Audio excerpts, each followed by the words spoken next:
All right. OG Boxing Talk. Sunday morning, let's get ready to go. All right, man. Let's say what's up to everybody in the chat. Send a couple shout outs real quick to the people that are in here. See my man B&B Boxing. Hold on. Oh, man, I messed up. I got to hit this with a mute. B&B Boxing, Roderick Thompson, Thompson, excuse me.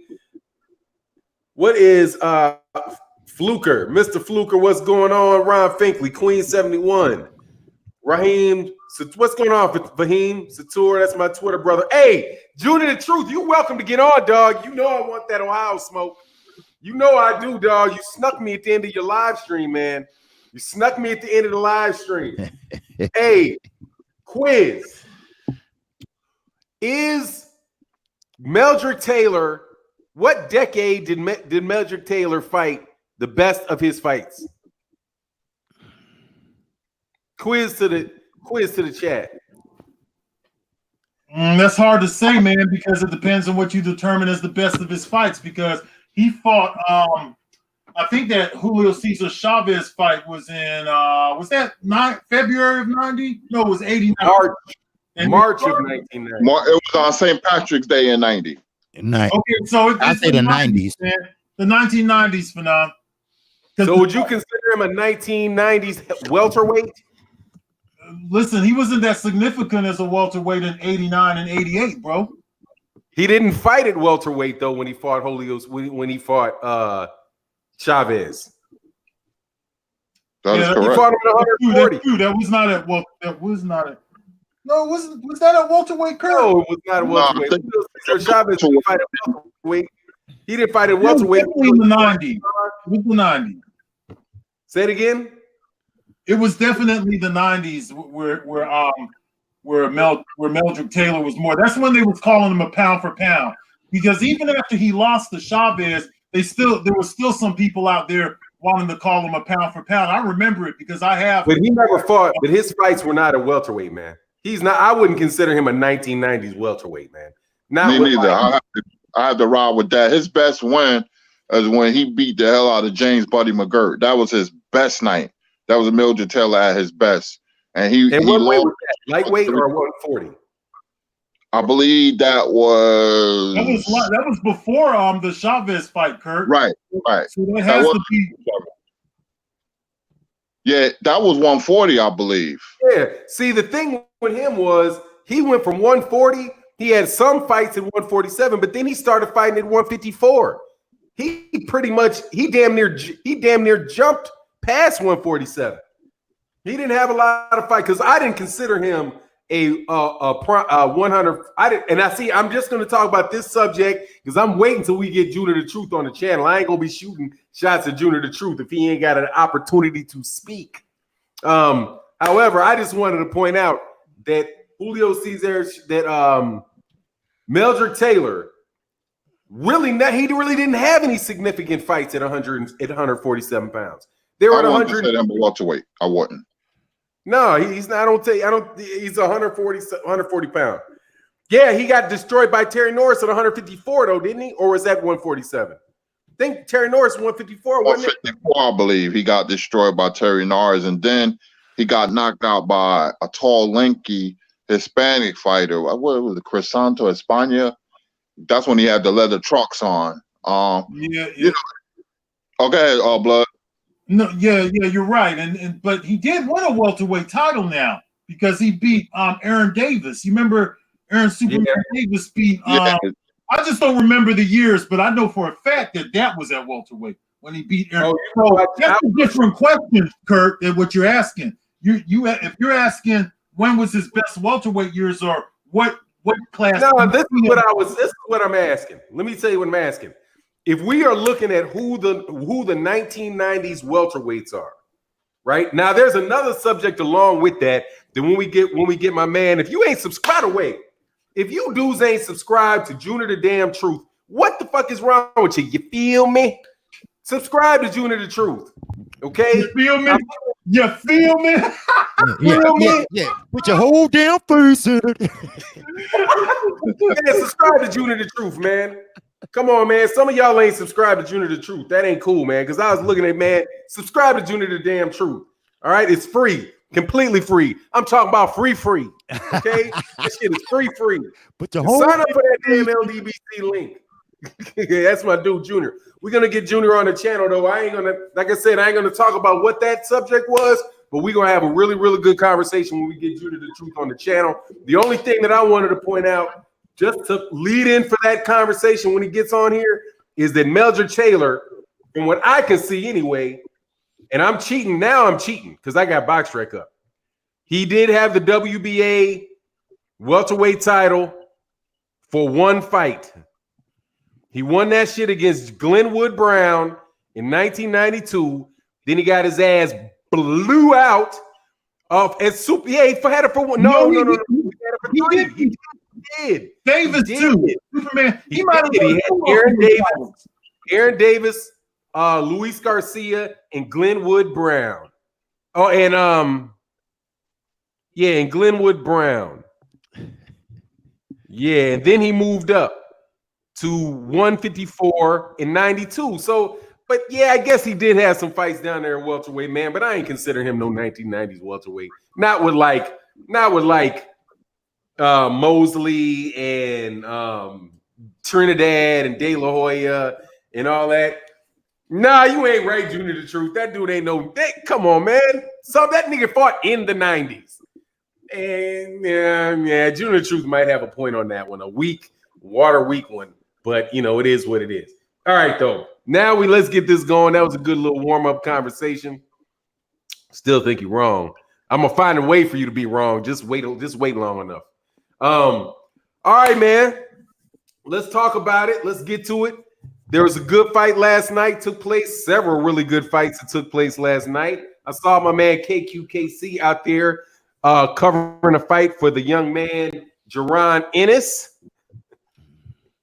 in lieu of Claressa Sheilds.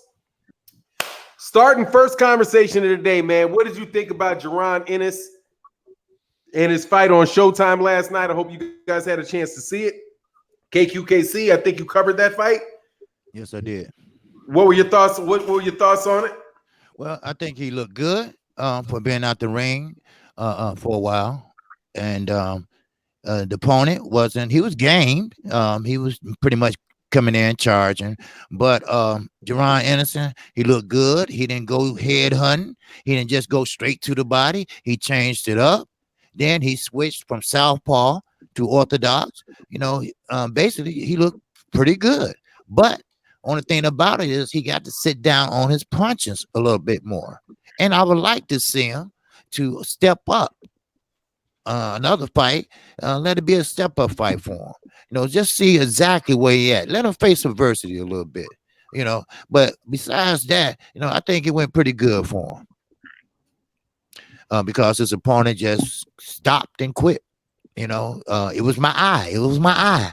You know, so, but that was how it went. So, but it was a good fight. What do you like about him? What did I like about him? Or what I didn't like about him? What did you like about him? We ain't shitting on the young man today. Oh, okay. No, we building him up. I'm in the bay, man. I like Anderson. Well, I like about him. What you like about him, man? What do you see as him and his future in the division? Okay, well, I'll tell you what. He got a bright future in the division. Now he just got to be moved right. Don't move too fast. Don't try to jump over hurdles too fast because sometimes you might run into something that you don't want to run into. You know, so yes, put him in there with some top 10 welterweights and put him in there and see what he can do, what he made of. Let him face adversity. You know, I like to see fighters. I like comeback stories, right? I like to see fighters get in there and get maybe knocked down or get rocked or get hurt, and next thing you know, they dig deep, and get in there and you know. Show what they got. Show them that, hey, I can come back. Oh, I ain't finna take no ass whooping today. No, let's go. Come on, let's go right here. You know, and go in there and get it. You know, that shows me something, you know. And I'm not saying that he's another Earl Spencer. Everybody's are different, all right? But he does remind me a little Crawford and Spence mixed in there together, you know. So I think he got a great great future in the welterweight division if he have the right people around him. Curtis Anderson. Oh man, I'm crazy about this kid, man. 24 fights in, 22 knockouts. Certain fighters, their talents jump out at you. He's one of those guys. He's flashy. He got some pop. He's quick. He's athletic. Highly skilled. Great skill set. Great pedigree. Come from a boxing family, a boxing city, Philadelphia. The sky's the limit for this kid. The only thing I want to see is, does he have the intangibles? What happens if he gets cut or knocked down? Does he have the intestinal fortitude against a top contender or even a champion? But I'll tell you now, man, all the prospects, and I don't know if you want to call him a prospect, he has the best skill set. I love a fighter who can combine, rhythmic, perpetual motion, athletic, and boxing skills together. He has abundance in all. And he can go righty to lefty, lefty to righty. He has great, lateral footwork. You could see how he's changing angles last night. He goes to the body, sneaky uppercut, very sneaky uppercut. The guy was just overwhelmed. He knew he couldn't win. So when you have a guy who's highly skilled, a lot of people don't quit on the stool or told the ref my eye or my shoulder. The kid just overwhelms you. So he's a major threat to the welterweight division. He's big. He's a gym rat. So I think the sky's the limit for Jaron Ennis, man. He's just highly skilled in every way. I'm high on this kid. Highly touted prospect or contender. He's going to beat a lot of people. Yes, sir. All right, man. So what do you see? How do you see him standing just like right now as far as the other welterweights, man? Like, how far off do you think this kid should be before he fights, before he steps up the competition? What are your thoughts on what if you think he's actually at that size and that age? You think he's going to really wind up being 147 pounder, or is he going to be somewhere closer to middleweight? Probably 154. I looked at his frame. He's kind of tall. Maybe middleweight. Years down the line. As he get older, he put on weight naturally. Right now, I want to see him at 147. Has some significant fights. If his body allows him to stay at 147, stay at 147. There's some good fights.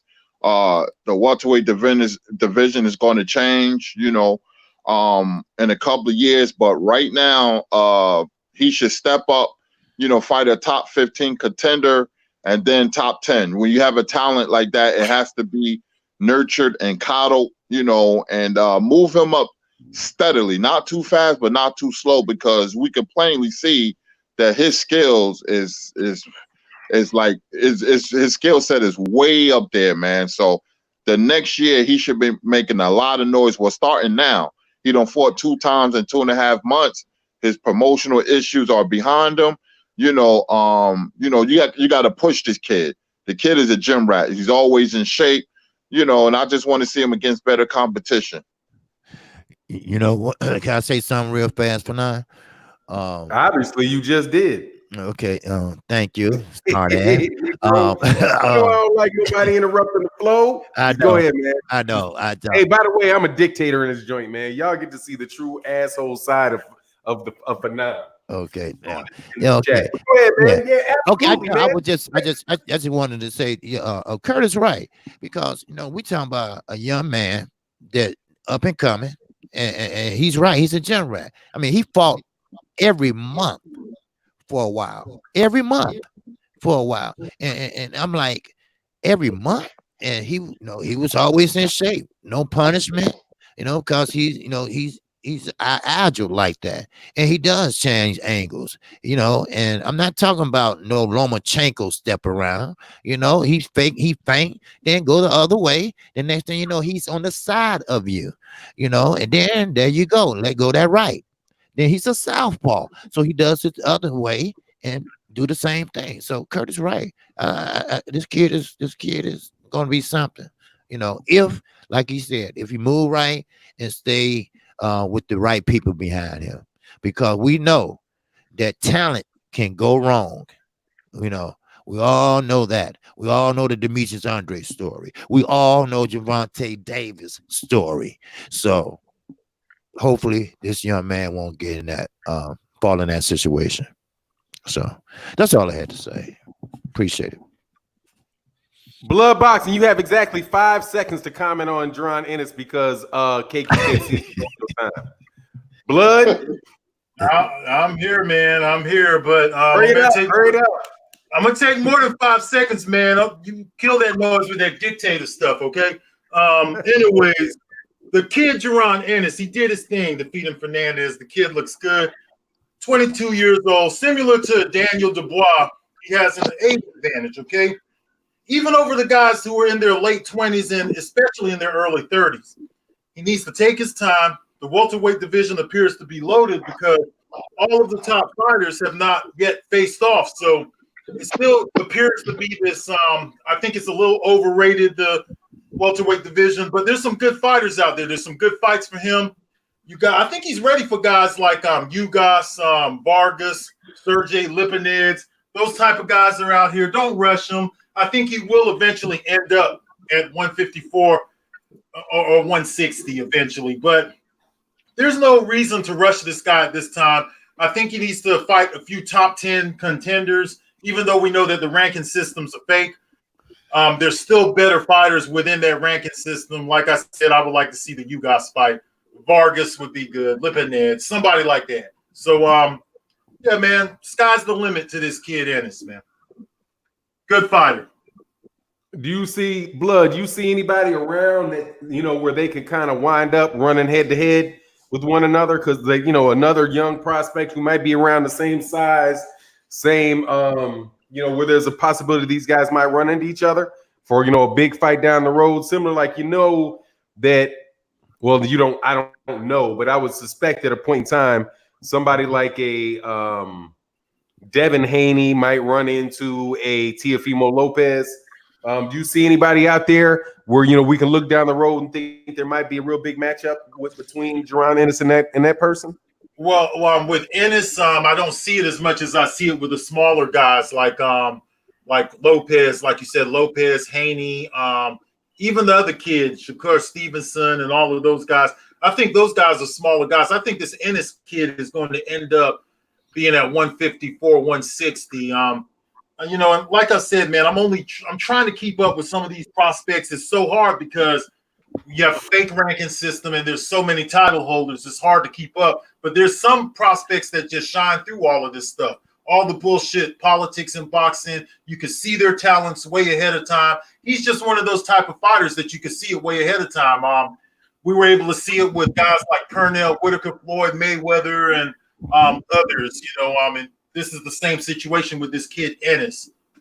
I'm excited about this kid, man. Question, Blood. Did you say that the welterweights are overrated? Go ahead, Fanon. Sorry. Oh no, that was my bad. Finish what you're saying, then I have a question for you. Oh, no, I was just saying, he's tall. He could do some of everything. He's skilled. He has quick reflexes, great footwork. He could fight from orthodox to southpaw. He could set traps. Sky's the limit to this kid, man. I feel the same way about Dubois. There's some very good prospects out there. But once they get one of those title belts, though, I don't think at that time they need to behave like a title holder. But, there's no reason to rush this kid, like I said before, man. I just want to see the kid get into the mix, man.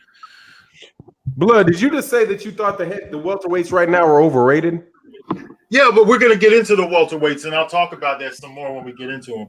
Just real quick, though. Just briefly. Go ahead. I'm listening. If you can. If not, well, don't worry. We want to get into that later. That's fine. You said, you want me to explain that? Yeah, just briefly. We can go back over it. But you said it in the middle. I thought it was important to. I think that that they're overrated because a lot of these guys have not fought each other yet. There's still guys out there who are hiding in the politics. Once we get into the welterweight, I'll be taken away from our welterweight segment if I go into that right now. So I'm just going to hold off on that since we're going to cover the welterweights, right? Okay. Yeah. Absolutely. Okay. So y'all hold off on Nah, it right now. Junior the Truth. Junior the Truth. No. Saying that some blood saying that there's welterweights that are overrated are not the same thing as saying that there are not very good welterweights out there. Because not everybody is hitting the politics. Nah, man, Junior, you're not. I give you that Meldrick Taylor fought at welterweight in the 90s because that is technically true. However, Junior, he ain't no 90s welterweight. When you talk about the great 90s welterweight, you don't bring up Meldrick Taylor, man.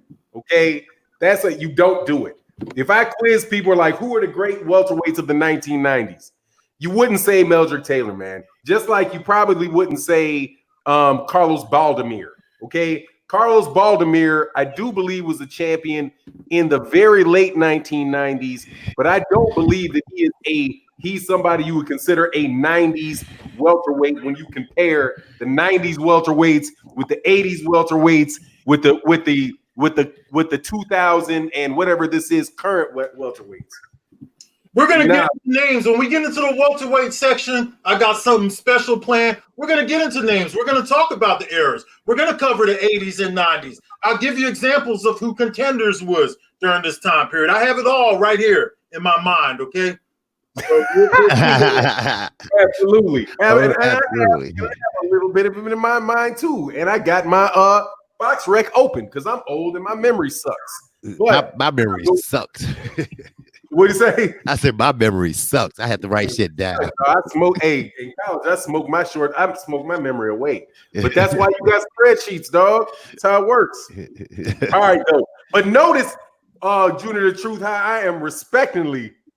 Nah, you ain't got no work for me, Junior. Because Junior, please understand that these traps come, dog. Nah, dog. You don't get to include some dude who fought some who the hell knows for 3 fights at a welterweight in 1991 and 1992, along with Shane Mosley, Tito Trinidad, Oscar De La Hoya, Vernon Forrest. That's the crop of 1990s welterweights we talking about, dog. Okay, we ain't talking about somebody that fought at 140, popped up at the end of his career and got smoked by Terry Norris in 154. But let's move on. Actually, let me give you my opinion. I think that Jaron Ennis could run into Victor Ortiz. Not Victor Ortiz. What's that cat's name? The Golden Boy fighter that Black Fight Fan TV is always talking about because he's from Texas and got a biased viewpoint on the boy. But shout out Virgil to Ortiz. He talking about Virgil Ortiz. Virgil Ortiz and Jaron Ennis those guys are basically both the same size. Jaron Ennis fought a little bit. I mean, not Jaron Ennis, but Virgil Ortiz started at 140. He jumped up to 47 right now, but he's going to wind up. That crop is better than the 219. I don't think so. Or better this way. I match them. I match these welterweights favorably, man, to the 1919 welterweights. And I'll explain. Size matters. A lot of those guys ain't real welterweights in the 90s, but they're damn good fighters, though. They're damn good fighters. But we'll debate that. I have no problem. I have a strong opinion on that, but it's just opinion. Much love to my man, Rod G. Man, I'm sorry. Goddamn, I messed it up. Whose tube is this? Mine. Much love in that super chat. B&B Boxing said, for now, what about Ennis versus Omar Figueroa? That's death by severe beatdown. Omar Figueroa got ruined, but I like Omar Figueroa. I'm a big fan of Omar Figueroa. Much love out in that super chat, though, man. B&B Boxing. And my man, whose tube is this? Mine in the Cash App. Much love on that super chat. Now, let's move on past that to a closely connected issue. Now we're here in the heat of this. You know, we're going to talk about the fight that didn't happen last night. Okay? Virgil and Ennis are calling Spence's name. They can call all they want. Pull counter. They ain't getting that fight. Them some young bucks. We already got enough Rob. That's the next ones. They're not catching any of those dudes anytime soon. The fight that didn't happen. I'm gonna start this with No, hey, Junior the Truth, you ain't messing with the flow, dude. You very welcome, man. Nah, dude. And by the way, subscribe to Junior the Truth. Nah, you my featured channel today, Junior the Truth, because you got the Punch Junkie Morning Show, and people got to know how damn good that show is. And I realized when I was going back and forth, you man, I ain't never really done like a subscriber shout out to you, man. I want people to know how good your channel is and how good a conversation you had.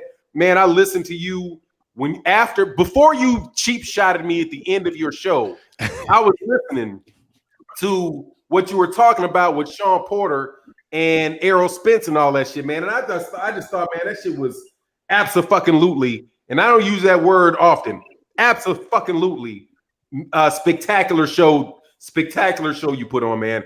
I was loving every minute of it. I was sitting there, and all of a sudden, you just slapped the shit out of me from the side. I was like, what the fuck I do?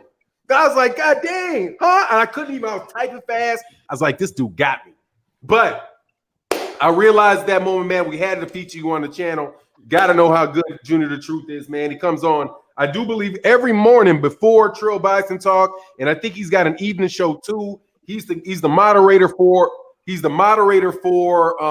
Smoke City Mobcast, and is seriously one of the most talented cats in the LDBC and in boxing, just talking boxing all around, dog.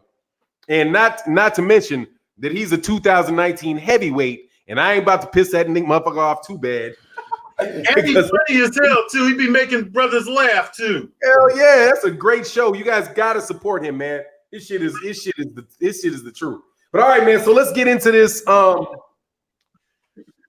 Sheilds, little background, dog. If you didn't know, I know everybody does know.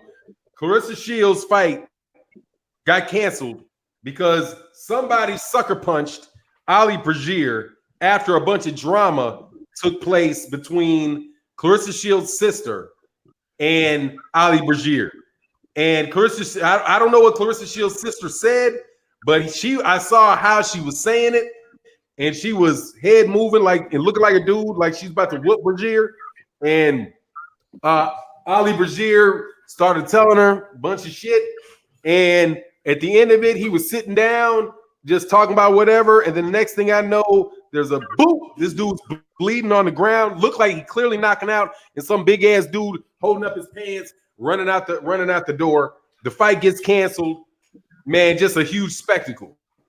So we're gonna get us first to the only person on this chat that has been pointed out that I don't ever insult or try to boss around. It's because I like him more than I like y'all.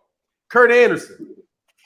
Oh man, I have close ties to James Bashir Ali. He's very beloved in my city.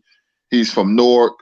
He trained Usyk. He was the assistant trainer to Emmanuel Stewart. He trained Klitschko's, of course.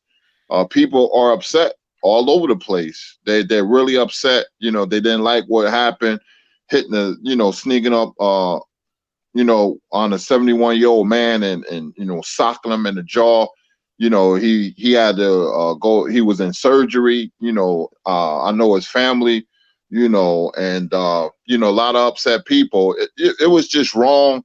I know they got into it. There's been many press conferences where they joined back and forth, and I remember a press conference when somebody's wife was assaulted, or his girlfriend. Shane Mosley, when Ricardo Mayorga slapped down her behind. Now, whether it was staged, I don't know, or Duran calling Leonard wife a whore during their first fight. But whoever that coward was sneaking up on behind him, he should be hit with attempted murder. It was a cowardice act, hitting an elderly like that. And I was really upset when I saw the video. Blood all over the place. You could hear the fighter screaming and crying. It was just total chaos. I'm glad they apprehended the perp, and I wish they can put him in, downtown Newark and, man, let us have our way with him for 5 minutes at least. But, it was just disgusting. Messed up Claressa Shields' money, and I wasn't a fan of her, what she had to say. She acted like she wasn't concerned at all.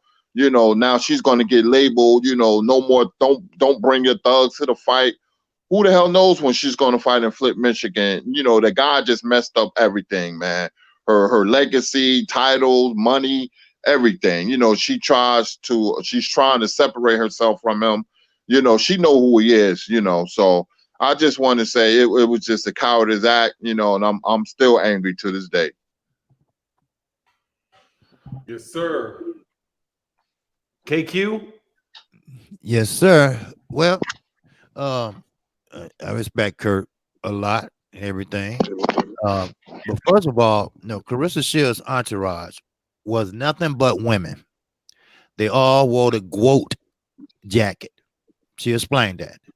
Her sister, and she admitted it. She admitted it. Is a stud. Is a homosexual, and he got up in her face. Now I know it's two sides to every story, and he got hit in the back of the head.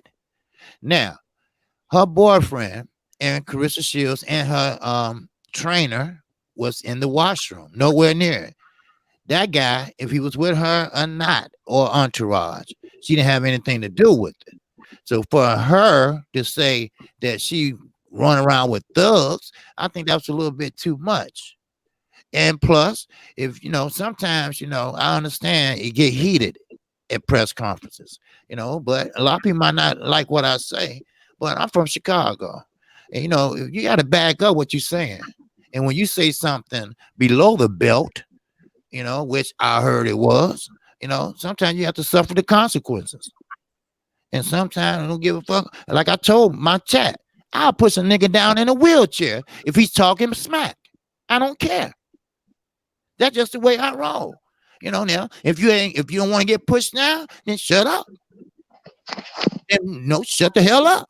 I'll push a nigga down if he had a stroke and a cane. If he's sitting there talking about whooping my ass, you gotta back it up or just be quiet. That's just the way I feel. But Claressa Shields had nothing to do with it, and she said she feel bad for the guy, and I feel bad for him too, because ain't nobody, hit somebody in the back. Hey, look, face me, brother, then we'll see.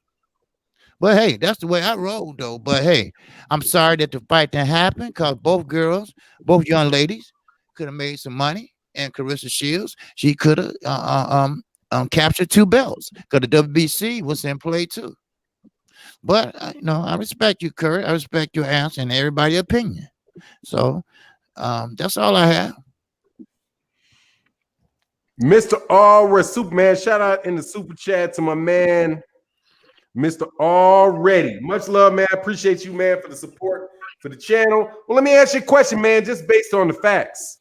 KQKC. Yes, sir. Now, I know you smacked somebody down in a wheelchair that's talking shit to you.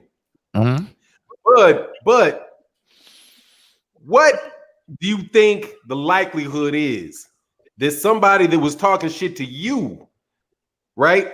That that somebody in a wheelchair is talking shit to you in your neighborhood, and then somebody then goes around and hits that dude in the wheelchair in the back of the head, not you, somebody else. Do you think that it is reasonable to assume, for people to assume, that that person that smacked that dude in the back of the head, and for the dude in the wheelchair in the back of the head might have known you? Of course. It might have doing it because, of course. Yeah, he probably know me or know of me or respect me or something. Yeah, of course. No, I'm not doubting that she didn't know who it was, because I'm quite sure if she figured it out, she know. And you could see him practically running out the lobby. Just can't see his face, but you just could see. I mean, come on. I mean, they got forensics, but just don't spill it a lot on black men. That's all. They got all kind of ways they can find out. Cameras everywhere. You can follow a person from their house all the way to their job just by street cameras. CCTV. Oh, they definitely know who he is. I saw him on camera. Oh, okay. And I think somebody said, and I'm going to tell you, this is what somebody said, that it was her brother. Okay, probably would. That's something that somebody wrote in the chat, that it said that her brother was arrested or was in custody. That's what somebody wrote in my comment section. So I can't say that's true or not. Please don't quote that shit as whatever. But what if it was? Nah, I'm not gonna do that. That's unfair to Claressa Shields. So yeah, let me not do that. We'll wait till we actually know who the dude was. I think somebody said it was a brother. But I will say this for now. She know who is it. She know who it is, you know. But I know that all the ladies had on jackets. She believed that was in her entourage that was up on that stage. So that was her sister arguing, and she looked like a man, but that was her sister arguing with him. I know that. Yeah, my father said, young Murphy the Cut man, much love in that super chat. He said, my father is 73. They would have to kill me if that happened to him. I would hurt multiple people bad. Yeah, dude, you got to, hey, dude, you got to go on that. Damn, dude, y'all got the comment section real foul on a dude on a girl. Blood. Yes, sir. All right, take 3 deep breaths and then blow up on these fools. I'm just kidding. Man, Okay, what do you know what? I'm going to take 3 deep breaths instead. Before I start, I just wanted to say, Fanon, you and KQKC, y'all been disrespectful. You got 2 members in your panel who are a year older than they was last Sunday. You didn't give me happy birthday. You didn't, you know, we represent the Libras along with Trey X and Scrapbook Boxing. The Libras, man, we just be running shit. You know what I'm saying? Y'all Man, just happy birthday, man. We understand for now. We got you. Okay? Man, happy birthday. For the end of this show from Fanon and KQKC for me and Kirk Anderson Sugar. Happy birthday too, Kirk. Hey, singing OG. Hey, happy birthday, Blood. Happy birthday, y'all. Happy birthday to you. Happy birthday to you. Happy birthday, dear Blood and Kirk. Happy birthday to you. Yes, sir. Yeah, thanks a lot, my brother. Hey, Alexander O'Neal right there, bro. You brought that O'Neal, bro. Damn, that was nice. There you go. There you go. Yes, sir. Much appreciated. Yes, sir. All right. Appreciate that, bro. God, no problem. Okay. Happy birthday. I can't believe I forgot, man. It was earlier this week. I did super chat you on your birthday, though, dog. Yeah, you did. I'm just giving y'all a hard time. But it was Kirk's birthday yesterday, though. Kirk turned whatever yesterday, you know. So we're a year older. How old you turn? 53. All right. All right. Sir. We the same age almost. Yes, sir. I'm the second youngest on the panel. I'm feeling good. Blood just turned 49, so he right behind me. You better not give me the extra 3 years. I turned 46, but I'm still within a 5-year range of 50. Okay, I'm within 5 years now. I'm in my late 40s now. I can't no longer claim mid 40s, so it is what it is, man. You know. Hey, shout out to my man Omega Red said KQKC did that ish. Romero Harris says salute to the panel in the chat. I'm in the gym getting all the way right. Salute to the over 40 somethings and happy belated birthday, guys. Yes, sir. Happy belated birthday to thank you, Romero, and happy birthday to y'all. All right, Blood. Okay, man. The Sheilds situation. Okay. Word on the street is that Mr. Bashir should not have been talking reckless. Okay. I've heard that he should not be speaking to women in such a manner. I've heard that he should not be speaking to even black women in such a manner. I've heard that he's had it coming. I've heard he was out of pocket. So according to these people, he's supposed to let people speak to him any old kind of way. A person that has been here for 71 years is supposed to let people speak to him however they see fit. Many have questioned why he is arguing with women. That's another one I've heard, okay? Out of all these exaggerations. First of all, let's not confuse the woman at the presser with your auntie coming out of church on Sunday or going to or coming out of the parking lot of Walmart, okay?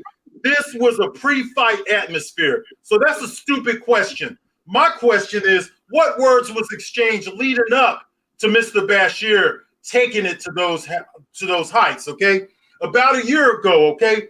I was at a seminar in Tampa. I went to the bathroom. I was minding my own business. Okay, this is just to show you what an example of for those people out there saying, oh, don't speak to women, don't argue with women. I'm minding my own business. I go to the bathroom. I walk up into the bathroom.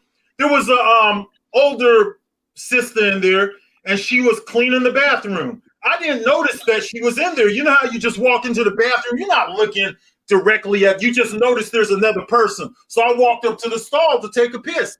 So she said, she got mad. She said, don't you see me in here, boy? So she started off with me. I'm up here with my dick in my hand trying to pee, and she's up here arguing at me. So, I didn't realize it was a woman. So I zipped up real quick, turned around and told her, get out of the bathroom. You see that I'm in here. Sorry, I didn't see you. Oh, I'm so offended. Oh, whoa. And she went off on me, man, okay? So anyway, she left out of the bathroom. I finished doing what I had to do, wash my hands, go outside. Luckily, I had a sister there with me, okay, who handled that shit for me. But I went back out there, and the woman was still going on about how offended she was. I walked in, and I took a pee and this and that. So I went off on the lady. I cussed her out. And if someone comes at you, you have the right to come at them, okay? I've already made up my mind that I don't hit a woman, but there's some certain lines you just don't cross, okay? And she went way over the line, and that sister that was with me took care of that, finished it for me. Put a nail in the coffin on that one, okay?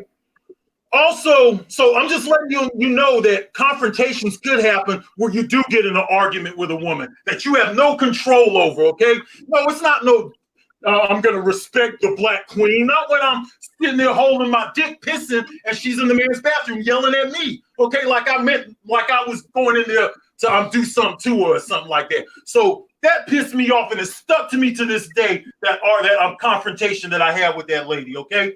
Now, I cussed her out really bad. She could have easily had a son or something come up and deal with me, and I thought about that. I was like, okay, well, if somebody want to come up here, because I'll be up here all week, and I saw her the rest of the week, I was ready for that shit if that so happened. That's not a confrontation I wanted, though, okay?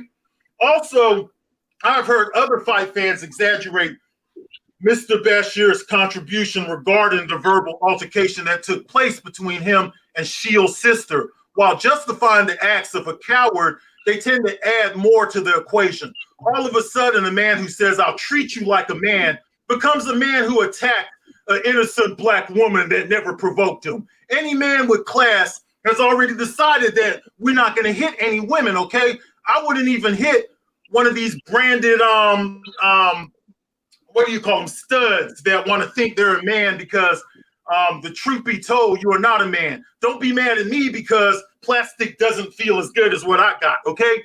Also, these millennials, especially the ones who grew up on World Star Hip Hop, thinks that stealing a person equates to trash talk at a fight presser. They also can't understand the difference between attacking a younger person and a senior citizen.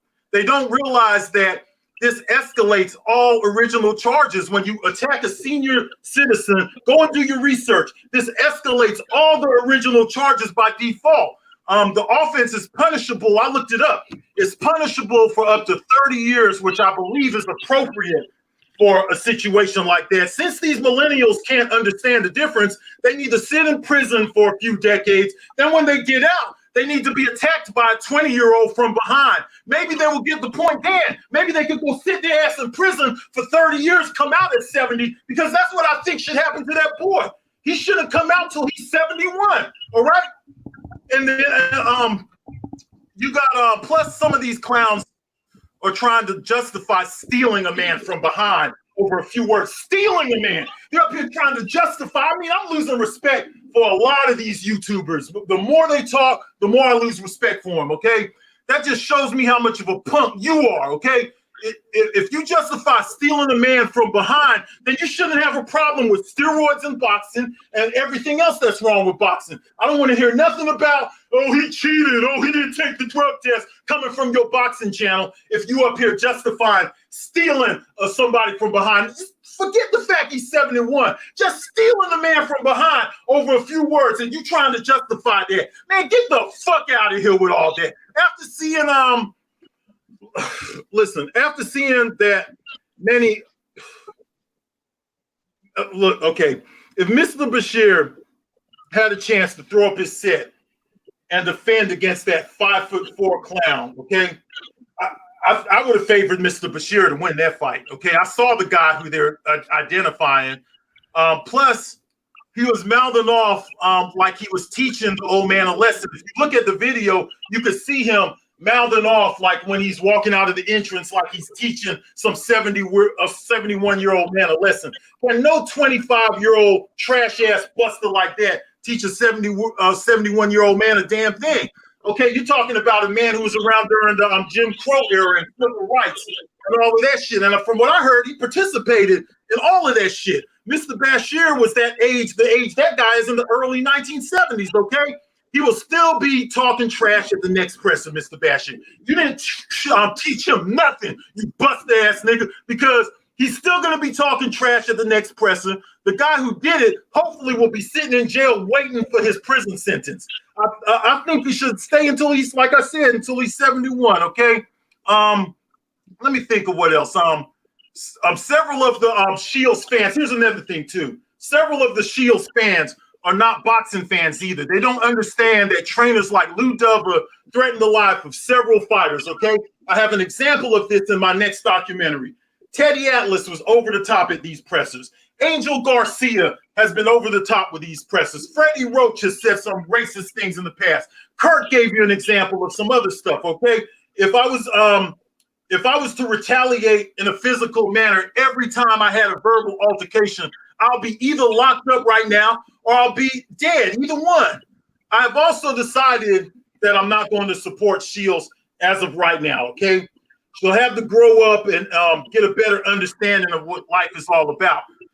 I'm not saying that I will never support her again, but just for now, I'm not going to support her. I'm not going to hate on her. This will be the last time I speak on her until I see some improvement in her personality. I do know that her advisors assisted her yesterday in generating a statement, okay? I'm not sure if that came from a sincere place, because after reading that statement and hearing Claressa speak several times, I know that that statement didn't come from her, okay? That's from her advisors. Her actions will speak louder than her words, okay? I didn't like the way she approached the whole thing. She was very naive in her approach, and I have a right to no longer follow her, okay? And to all of you guys out there trying to put on a different hat and all of that, you acting like a real sucker. You all sound like a bunch of amateurs, and just make sure you keep that same energy in your boxing talk. Don't get mad when people are out there cheating. Don't get mad if something happens against your fighter and all of that shit. People, you could take steroids if you feel that somebody could sneak somebody from behind. You can't be having that energy when you feel it's appropriate. That's what I got to say about it. So that's where I'm going to take it for right now. Anybody else got any other points they want to add on to that? I'm more than willing. They want to question something I said, then go on ahead and question it. That's what I got to say. All right, first, man, let's get the likes up. We got 400 people in the building. Likes help with you getting notifications for the show. So if you don't hit like, don't be surprised that you didn't get a notification. We got 402 people in here. Hit the like button or dislike, whatever, if that's how you feel. But there's 400 people in the building. Let's try to get the likes at least 300, man. But look, let me tell you what I think about this. And I got a slightly different angle than my my co-hosts. All right, first of all, let's look at what happened and who the people were that were involved in this. I'm gonna start first by saying I think Claressa Shields should be suspended. That's what I think. I think she needs to be suspended. And I'm gonna tell you, and let me tell you why. Ali Bashir is the chief second for whoever that lady was. He was on that stage as a trainer. He had an official duty to look at the scale that Claressa Shields was standing on. He is the same as the fighter. Claressa Shields' sister, who is not a trainer, you can say she's part of the team, but that is not Claressa Shields' trainer. That is some secondary or tertiary person on the team who didn't have any fucking business being on the stage. No need for her to be on the stage. Started an altercation or was involved with an altercation with the other fighter's chief second. Ali Bashir was looking at the scale. That's his job. The only people that needed to be on that stage from either team were Claressa Shields' trainer, Claressa Shields, Ali Bashir, and Ali Bashir's trainer, and Ali Bashir's fighter. That's it. Period. There's something called but-for cause and negligence. The but-for cause of that altercation was that woman who got on the stage, who had no fucking business being there, got in the middle of somebody taking care of their official business. It was negligent on the part of, from what I see, nothing but pure fucking negligence on the part of Claressa Shields that had her sister there to fucking begin with. If she wasn't a trainer, if she didn't have anything to do with the actual weigh-in, get the fuck off the stage. And she would have never had the argument to begin with. Then she starts that argument, talking all kind of crazy. He's talking crazy. She's talking crazy. I can understand why he'd be pissed, because he could say, what the fuck are you doing on the stage? Are you your fucking trainer? Get the fuck out of my face and let me see the scale. Because that's what happened. He was looking at the scale, trying to get around to see if Claressa Shields, who dropped weight, what her weight was, and her sister got in the fucking way and started an argument and prevented that man from doing his job. As a result of that shit, he flips, says a bunch of shit he probably shouldn't have said, shit that's rude, whatever. But if she hadn't got in the fucking way and been somewhere she did not have to be, that shit wouldn't have happened. And Claressa Shields is the buck. You ever heard that saying? The buck stops here. Who is the person running that team? It's Claressa Shields. If Claressa Shields had not let her sister, who had no fucking business being there, on that stage acting a fucking idiot, then the fight might never have happened. And the fight on the stage wouldn't have happened. And as by connection, the shit that happened off the stage might not have happened. So the security needs to get some fines and suspension. Who exactly was responsible for the setup of that thing that let all these people on the fucking stage? You got people back and forth pushing people off and all kind of other shit. That guy they could have thrown punches right then. So I'm not saying I know how much Claressa Shields need to be suspended, but the security for the promoter needs to be fined. The Claressa Shields team needs to be fined and or suspended, because it was negligent on the part of Claressa Shields to have her sister there to fucking begin with, interrupt the job that Ali Bashir has to do. He has the right to be on that stage and look at the scale. And if she had any issue with what he was saying and she got in the middle of it, Claressa Shields has to be the one to pay the price, because Claressa Shields is where the money is. Claressa Shields is the one that's in charge of Claressa Shields' team. So I'm saying, whether the sucker punch aside, that's just not even aside, that's just the end of it. If Claressa Shields' team she did not have unnecessary people on that stage talking shit, none of that stuff would have happened. Ali Bashir would have looked at the weight. He might have talked a little shit, whatever he did about, oh, get back on the stage. Let me see that again. I didn't see that. You know, your foot was lifted up. Oh, hell. No, she had no business being on there. Her sister had no business being on that stage. If her sister hadn't been on the stage acting like she a fucking superhero, then that man probably wouldn't have said anything to her. Well, he wouldn't have said anything to her because she wouldn't have been on the fucking stage. That's why Claressa Shields is responsible for it. And it is something called negligence. You did not use a reasonable duty of care. You get the fuck on the stage. You ever see how they do it at other press conferences where, like, their people are coming up into the ring, right? People are coming into the ring, and then the security stops them. It's like, nope, only the fighter. Fighter, chief second. Fighter, chief second. That's what should have happened, and that shit more than likely wouldn't happen. But But guess what? It did happen. What's her name lost her money. Ali Bashir got hospital, lost his payday, and had to go to the hospital, and that's costing him money. If not, it not straight out of his pocket on his insurance premium. Fans that bought their tickets, lost their money, all because of an altercation that could have been avoided if Claressa Shields wouldn't have had her whole fucking team on that stage to start.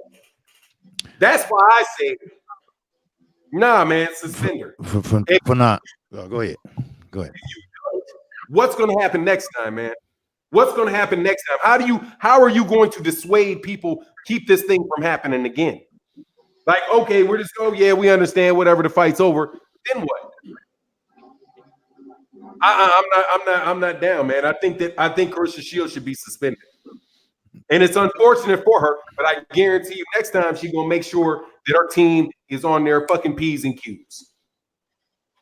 Go ahead, KQ. Well, first of all, it didn't have nothing to do with the scale. He been since the press conference, just been going on what I hear, just been going on with him and her sister. It had nothing to do with the scale. Now, Floyd Mayweather, every fighter I know always have their entourage on the stage. I don't know why, but they have to bring everybody up there just to take off, and weigh in. I don't know why, but they do.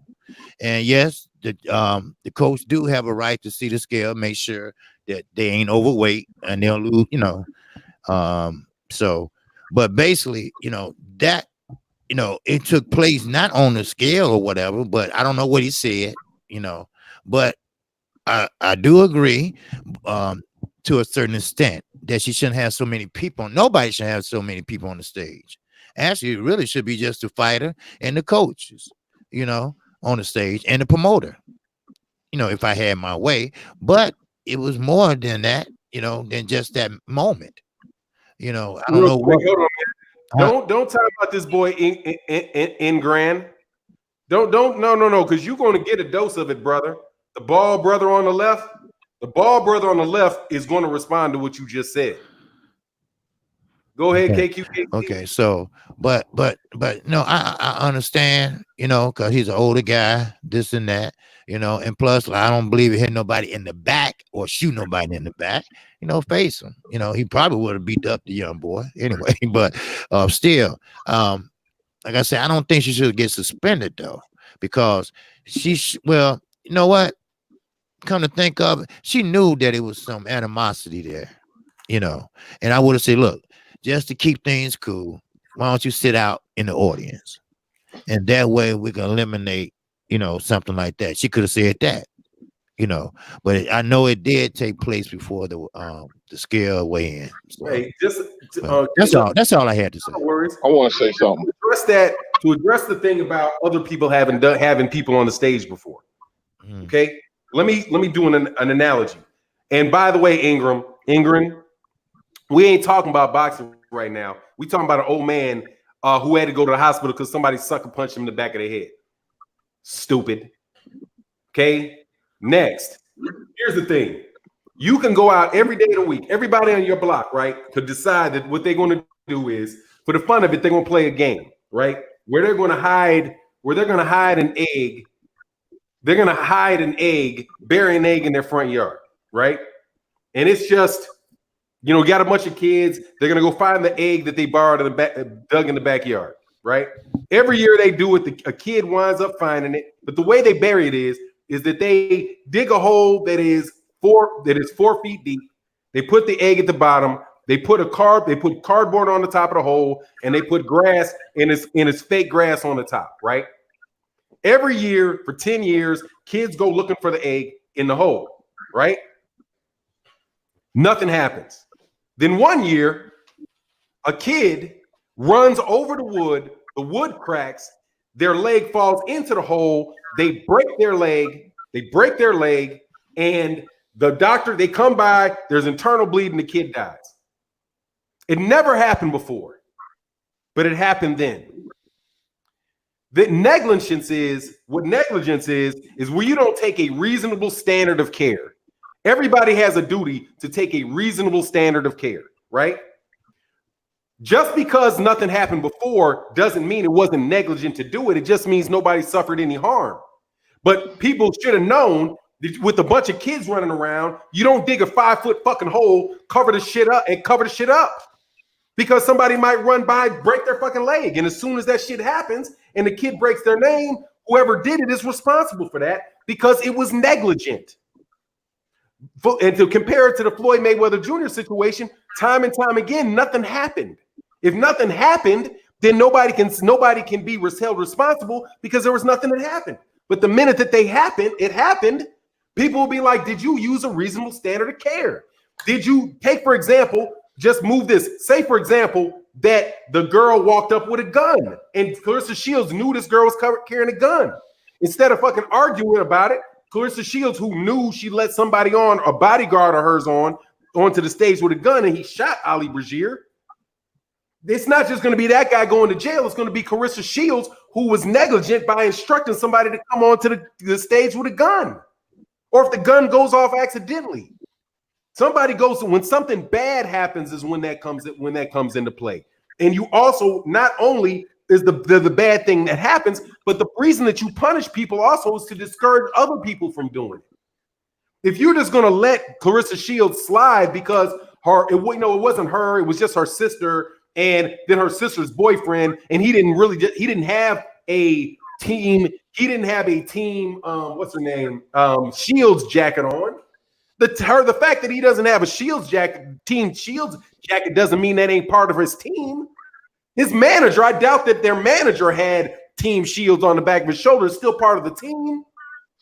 So I mean, you got to look into the facts and what happened and all that stuff. I don't have a problem with that, but that team, in my mind, Claressa Sheilds' sister, who was part of her team, getting on that stage when she didn't have no fucking business being there, arguing with the chief second for the opponent's fighter, who had a business being there, is the but-for cause of that shit popping off. But for her ass doing it, none of this other shit would have happened. And as a result, a good amount of that blame bounces to the sister. And because Claressa Sheilds' sister is part of her team, it bounces from her sister to her. In the chain of people responsible, it doesn't just have to be one person responsible, and it doesn't have to be just one person responsible in equal measure, where it's like me, you, Curtis Anderson, it's something called contributory negligence. I can be somewhat responsible for it, while Blood is more responsible for it, and you're less responsible than Bud than I am. But we're all part of whatever caused the damage if we would have used a reasonable standard of care, if we would have thought about what the fuck we were doing. Because in society, you can't just run around being reckless. You got some wild ass sister who is prone to starting shit, and you got a brother that or a friend, whatever, and nah, man. Nah, I'm not that. I think something needs to happen that delivers a message to fighters and fighters' entourages that if you do this, you not just losing money, she's gonna lose the money from that fight, and she's gonna be sitting on the bench because you acted a fool. So consequently, the next time that won't happen again, or there's a better chance that it won't happen again. The other side of it is if nothing happens, then hey man, it's a fucking free-for-all. That's how I think about it. Let me get to these super chats real quick. And by the dude to talk about, I don't know about boxing. I might not know nothing about boxing, but I do. And I guarantee you're not around anymore, are you? Nah, you gone. Somebody threw you out. Won't pay you too much of attention. All right, man. Let me get to these super chats, man. I appreciate everybody's opinion on that matter too. I really do. Cass said, to be treated like a lady, you must first behave like one. Ricky Samuel said, I got 5 on that birthday song, OG respect. I'll make sure I get that over to KQKC through his super chat or through his Cash App. Drew Titan said, Bronx on deck, peace to the OGs on the panel and the chat. I will get my Sundays back. That's what's up. Dre Finest, much love in that super chat, said happy birthday to us Libra 56 on the 3rd. The real OGs, yes sir, man. Happy birthday on the 3rd. Gregory White said, Blood, we have a new legal benchmark for sentences: 10 years for murder, 2 years for manslaughter, 6 months for aggravated assault, etc., etc. Queen 71 said, at the end of the day, it's about business. It ain't the streets. She's a professional fighter and get paid to box for a living. Needs to be sanctioned for the trouble her team caused. And Patrick Scott said, somebody hit mute because somebody hit mute. Patrick Scott said, facts for 9. Not only should she be suspended, Fox Showtime may never pick her up again, and her stupid Instagram post has sealed her fate. She's done. Well, I hope that's not the truth. I hope that's not the case. But I'll tell you, Adrian Bronner ain't never been involved in no stupidity like that. And I say a lot of shit about Adrian Bronner. There's a lot of trouble that Adrian Bronner and Tank Davis have, clowning type of stuff that has happened. That's something else, man. But can I say something real quick? Yeah.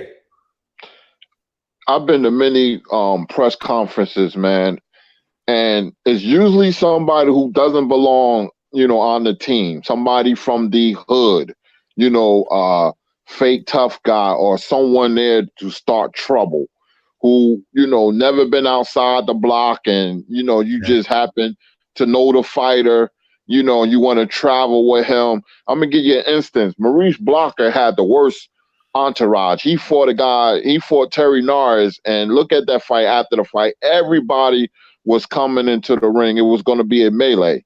He had aunts, uncles, dudes from the hoods. Another one was Riddick Bowe and Andrew Galata, the first fight. He had all them dudes from Brownsville, and they didn't belong there. They just thought they can do whatever they wanted to do. It's usually somebody who doesn't belong, who doesn't know nothing about boxing, but their emotions is high, so you get into it with the other camp, and then, fish started flying. Tank was the same way. Tank got rid of a lot of people. Tank had somebody, on his entourage that the FBI was looking for, and Tank trimmed his entourage down. So it's usually the trainer, assistant trainer, then you have what you call hangers on, and, go get, Ray and Pookie, they can come to. It's like a hip hop entourage. Somebody that's a hothead that's going to start trouble, has a gun tucked away somewhere. It just gives off a bad energy. And that's what happened with Bashir Ali. He talking, but see, you don't get in trouble for talking smack, but you can get in trouble for striking somebody and their face hitting the marble floor. That's attempted murder to me. So, and I'm glad the perp was apprehended, but this is how these boxing entourages get down. There's somebody who has no education, who's ignorant, and who's from the hood, who wants to start trouble. Everybody can relate to that one or two guys who are like that. Yeah, yes, also, man, too, the guy that they're identifying, okay, they're saying it in the comment section. I'm saying here at OG Boxing Talk, we're not saying that it's her brother who did it because we don't know that for sure. I think everybody has admitted that. But if it is her brother, that even makes it more foul, okay? The guy that they're identifying who had done this has he's a multiple offender, man. He has another charge. I looked. He has another charge of aggravated assault with bodily harm or something like that. I looked and somebody sent it to me. So this guy's a multiple offender, and in my opinion, he needs to go sit in prison for 20 or 30 years, man, and then let him become an elderly man back there. And his get out of prison pass should be a fight against somebody who's 20-something years old in the yard. That's just the way I look at it. I'm sorry, but the way I look at it. And then as for the sister, they call these girls studs and stuff, but I know several of these girls. In fact, I got one in my family who calls herself a stud, okay? But there ain't nothing stud about these girls, because the minute somebody's, they want to go and they want to mess with somebody's girlfriend, for instance, okay? The minute this guy wants to whoop their ass, now all of a sudden they're not a stud no more. They're a girl again. Oh, you can't do this to a girl. After they go running their fucking mouth, these girls have the tendency to mess with people's girlfriends. No one's never done it to me, but I know situations. I could think of at least 3 where these so-called studs mess with somebody's girlfriend, and then when the man come for a fight, for a fade. Now all of a sudden, in fact, I know one who got beat up really good by a guy one time. And you know what? I didn't feel sorry for her at all. You know what I'm saying? I mean, that kind of behavior is unacceptable, and people are not looking at a lot of what happened. Really, the most important thing is what led Mr. Bashir to saying that. That girl was not innocent. This is not no innocent church grandma like you guys are trying to make out, okay? And plus, Bashir didn't attack. He did not physically attack anybody on that stage. He was talking some trash. He said, look, I'll treat you like a man. And that's how most of us feel. Most of us feel that way. I'll treat you like a man. You say you're a stud, okay? There's nothing that's stud about you because you don't got nothing in between your legs to prove you're a stud. You could pull down your pants and give me some. That's about it. Other than that, shut the fuck up with that stud shit. All right? That's how I got to say. Yeah, hey, man, it's funny when girls like, I got sisters, man, and my sisters just when I was like 18. And sometimes my sister would forget, like, what are you talking crazy for? You not going to, unless you pick something up, you not doing anything.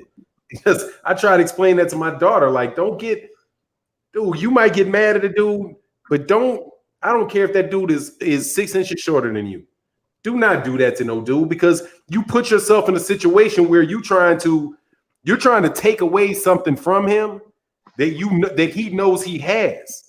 If you try to make a conversation with a dude physical, and you just are pretty much just hoping or betting on the fact that he's not going to go there on you, oh, that's a dangerous thing, man. That's a dangerous thing. But let's change the subject matter. Let's get off of this and get on to the fight that took place this weekend. Deverenchenko and Gennady Golovkin. I thought it was a very, very good fight. And we appreciate you guys talking with us through that Claressa Sheilds thing. By the way, I wish the best. I want to end up that before I move on. I want to say this about Claressa Sheilds. I wish the best for the young lady. I don't want her not to be able to fight again. I hope that Showtime and those guys, will work with her and say, all right, we got to figure out how this shit don't happen again, and they can move forward. I would love to see the fight. I would love to see the fight rescheduled. I hope Mr. Bashir is okay. But at the same time, man, when you start dealing with stuff like that, that ain't about boxing. That's about life. People should risk their lives in the ring. Should be risking their lives in the ring. They shouldn't be risking their lives at a weigh-in. You know what I mean? That's not boxing. And we already, and as boxing fans, we already got enough problems being fans of boxing, knowing that at any point in time, something dramatic can really happen and we could lose the sport that we love. To have that type of stuff happen just at a weigh-in, man, that risks everybody's money, because there has been throughout the history of boxing calls for the abolition of boxing. Plenty of them, which is why performance-enhancing drugs are such a problem in my mind, why these mismatches that people make are such a big deal. What happened with Dillian White with those gloves he brought from home, and the D-ball is such a problem, because everything is cool while you're getting away with it until that day the lightning strikes, and then everything goes because some politician figures, oh man, look, this is a problem that I can attach my name to. And similar to the way that McCain had the Ali Act and attached themselves up to the reforming of boxing, you don't want some politician trying to connect themselves to the abolition of boxing. And when you have ridiculousness like that what happened on that Shields fight, that's something that starts walking these type of guys down that line when they feel like it's something they're not. The politicians won't get together to try to figure out how we can get one sanctioning body. But if something tragic happens at a boxing match that everybody sees, or something associated with it, they'll associate themselves with the abolition of a sport in a heartbeat. So that's my closing statement on that. Let's get, oh man, 78, man. Damn, 78 came in like a champ. So that's why I don't like to compare men and women in combat. A woman will act like they want smoke till it gets real. Then every dude with the cape wants to save her. I don't believe in hitting them as long as you acting like a woman. Yeah, man. And by the way, Claressa Sheilds been talking about beating dudes. Okay, Claressa Sheilds. I know I heard Claressa Sheilds talk about how she could beat Keith Thurman or somebody else like that. So it's like now she want to get on. Now she want to get on and say, can't nobody in her crew think they'll be the man? Really? You said you whooped Keith Thurman. How in the hell now all of a sudden nobody in your crew thinks that they can be the man? If you can whoop Keith Thurman in a ring, you can whoop me. Get up out of here, man, with that, man. Anyway, let's much love in that super chat, 78. Let's get on to the Gennady Golovkin fight, man. I'm gonna go to my man Blood Boxing to start this conversation. What were your thoughts on the Gennady Golovkin and Deverenchenko fight last night? Do you think it was a robbery? Did you enjoy the fight? What are your thoughts? You know, it was a good fight now. I'm not going to lie. I did enjoy the fight. Deverenchenko won that fight, in my opinion. He was backing Golovkin up. He was winning the battle of the jab, too. He was getting inside of Golovkin's jab. Don't get me wrong. I do believe Golovkin had his moments, but the body attack displayed by Deverenchenko was brutal. Golovkin looks old in there, man. It happens to the best. And once again, the sanctioning bodies, you know, they have plans to bank off of a third Golovkin versus Canelo fight. And I just really don't understand why. I mean, those two fights that he had with between Golovkin and Canelo, they were decent fights, but these are not no legendary fights or nothing, okay?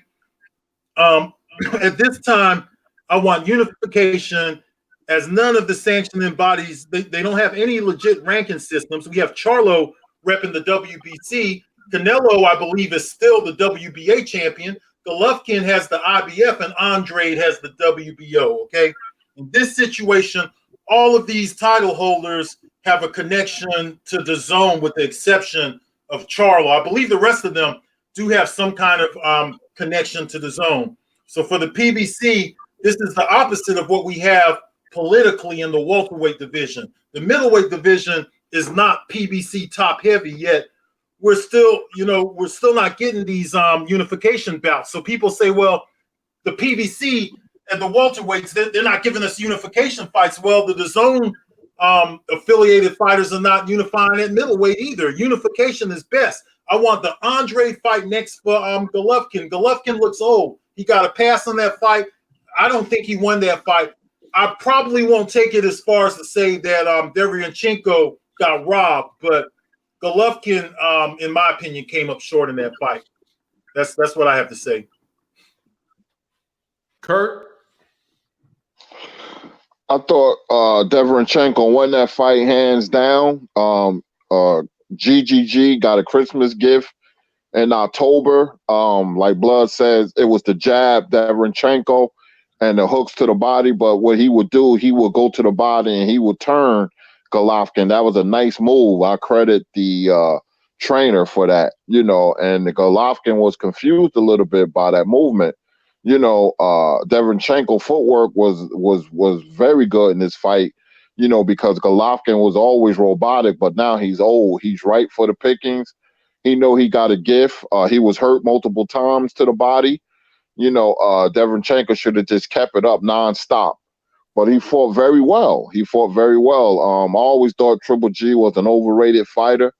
You know, one of the most overrated middleweight champions in recent times.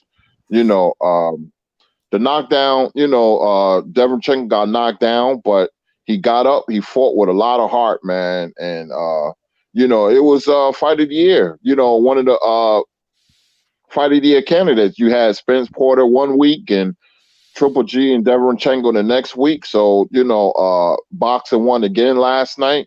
I enjoyed the fight. It was a great fight. You know, Deverenchenko, one of his best performances. He's going to get another shot. You know, I would like to see Deverenchenko fight Charlo. You know, I think that'll be a good fight for the fans and Charlo and Deverenchenko as well. But Golovkin got away with one, but he'll be losing pretty soon. If he fights Canelo, he will be knocked out next time. That's guaranteed. But I don't think Canelo's going to waste his time. KQKC? Yes, yeah, you're right, Kurt. Canelo's not going to waste his time because he told Oscar 3 times, look, I did a rematch. I fought him twice. I'm through with that chapter in my life. Don't want to fight him again. But Oscar keep on persisting this, or Eddie Hearn keep on persisting this trilogy. and it's not going to happen if Canelo could help it. But overall, I think Derevchenko won the fight.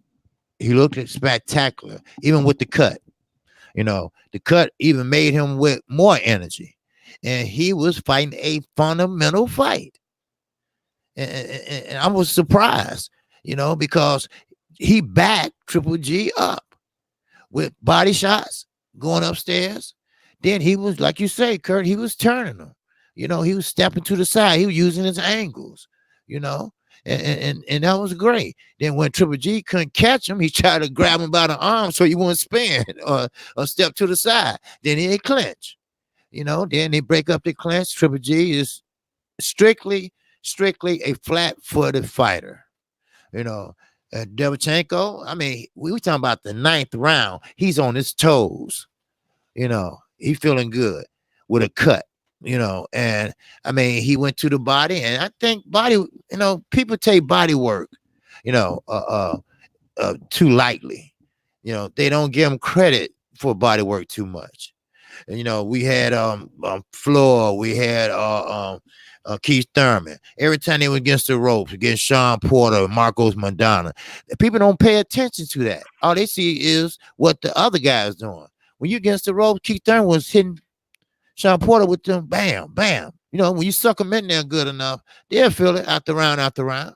But overall, it was a good fight, and I have to admit, the Zone did put on a good fight with that fight there, and I didn't know that Showtime was going to end that fast, so I told my chair, hey, hold on, let me switch over to the Zone.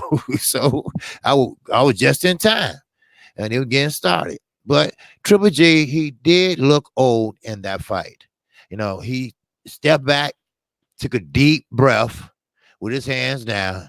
Then he went back in the pocket, So, he's 39, 38, and this is a young man sport, so that's how I look at it.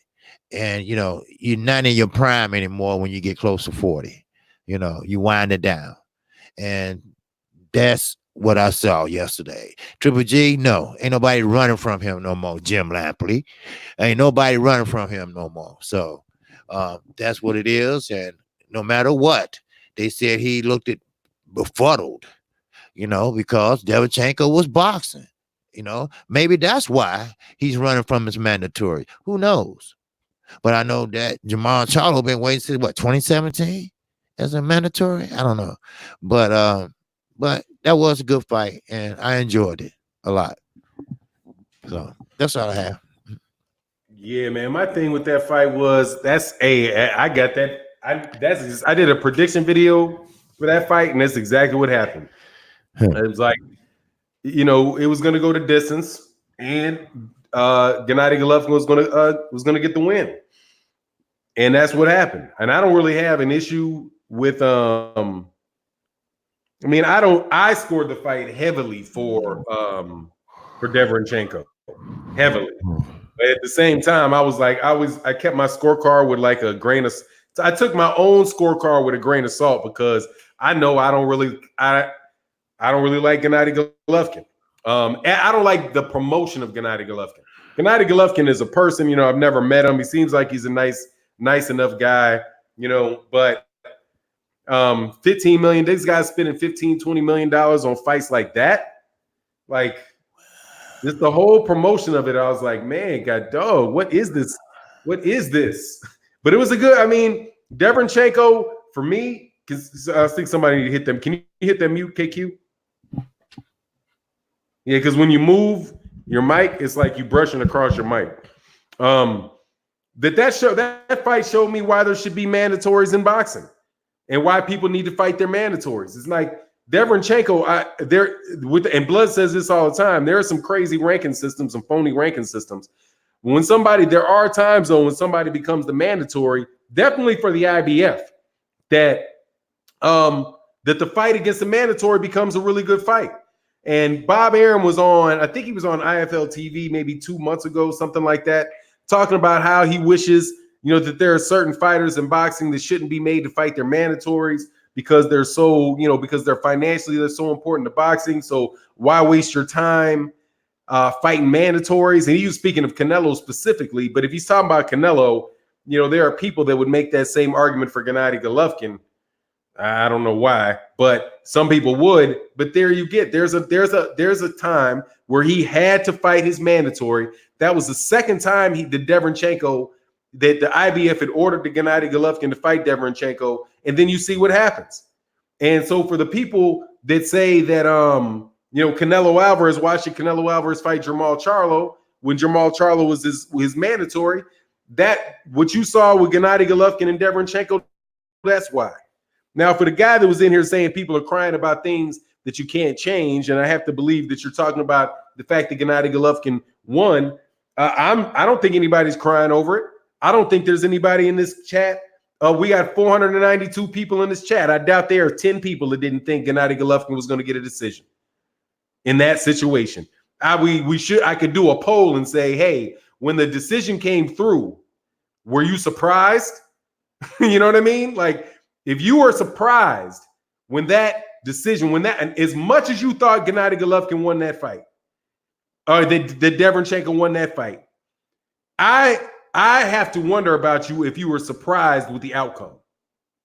If Gennady Golovkin is fighting Deverenchenko and they're not going to say anything about, yes, Reese Mack, I did, thank you very much, exactly how it was going to go down. Gennady Golovkin knocked down Deverenchenko with a shot behind the head. That was a shot behind the head. And DAZN just brushed it off like that shit didn't land right here. That's how he got knocked down. He said, well, you know, he ducked his head down. And I was like, nah, man. Gennady Golovkin came over the top and aimed from the top. They called it a corkscrew punch. Coming up from here. No, dude. When his head was down, he went over the top and hit that dude back in the head, and he tried it again. Because when he got hurt to the body, Gennady Golovkin tried to do the same thing twice to Deverenchenko. He tried to hit Deverenchenko on the top of the head, back of the head. And it looked awkward because Gennady Golovkin tried to do it when Deverenchenko's head wasn't so far down. But he did it. They didn't say anything about it. They didn't say anything about it. That the fact that he got that dude off of him with them dirty shots. But just I'm not surprised at all that Gennady Golovkin got that. And quite honestly, I'm not upset about it. Because Gennady Golovkin is going to get knocked out. Believe it. He's either not going to fight anybody or he's going to get knocked out. He looked slow. He's heavy-handed for sure. But nah, man, that just means I get to actually watch a fight where Gennady Golovkin gets put to sleep, because he's going to screw around, because Deverenchenko isn't the hardest puncher in the world. And Deverenchenko, I thought, got beat handily by Daniel Jacobs. Like, it wasn't too much of an issue. And now Gennady Golovkin has struggled against every top opponent he's ever faced. Just think about that. This is a guy that DAZN is calling an all-time great. And he has struggled against every top-level fighter that he's fought. He struggled against Kell Brook, who's a welterweight, till he knocked him out. He struggled against Daniel Jacobs. He struggled against Canelo. He got a draw and struggled against Canelo Alvarez in their first fight. He lost to Canelo Alvarez in his second fight. Then he fights Deverenchenko, and he gets a very close competitive fight, however you want to say it. But he struggled with Deverenchenko. There's not been one top-level fighter that Gennady Golovkin has fought that he has not struggled with. And it ain't just because he's old. The Daniel Jacobs fight was several years ago. Kell Brook fight was several years ago. It's just that Gennady Golovkin was the creation of Showtime. I mean, of HBO. Even when they said they had this championship run for when he didn't even have the major championship belt, they just giving him credit for stuff. Gennady Golovkin is he's a good fighter whose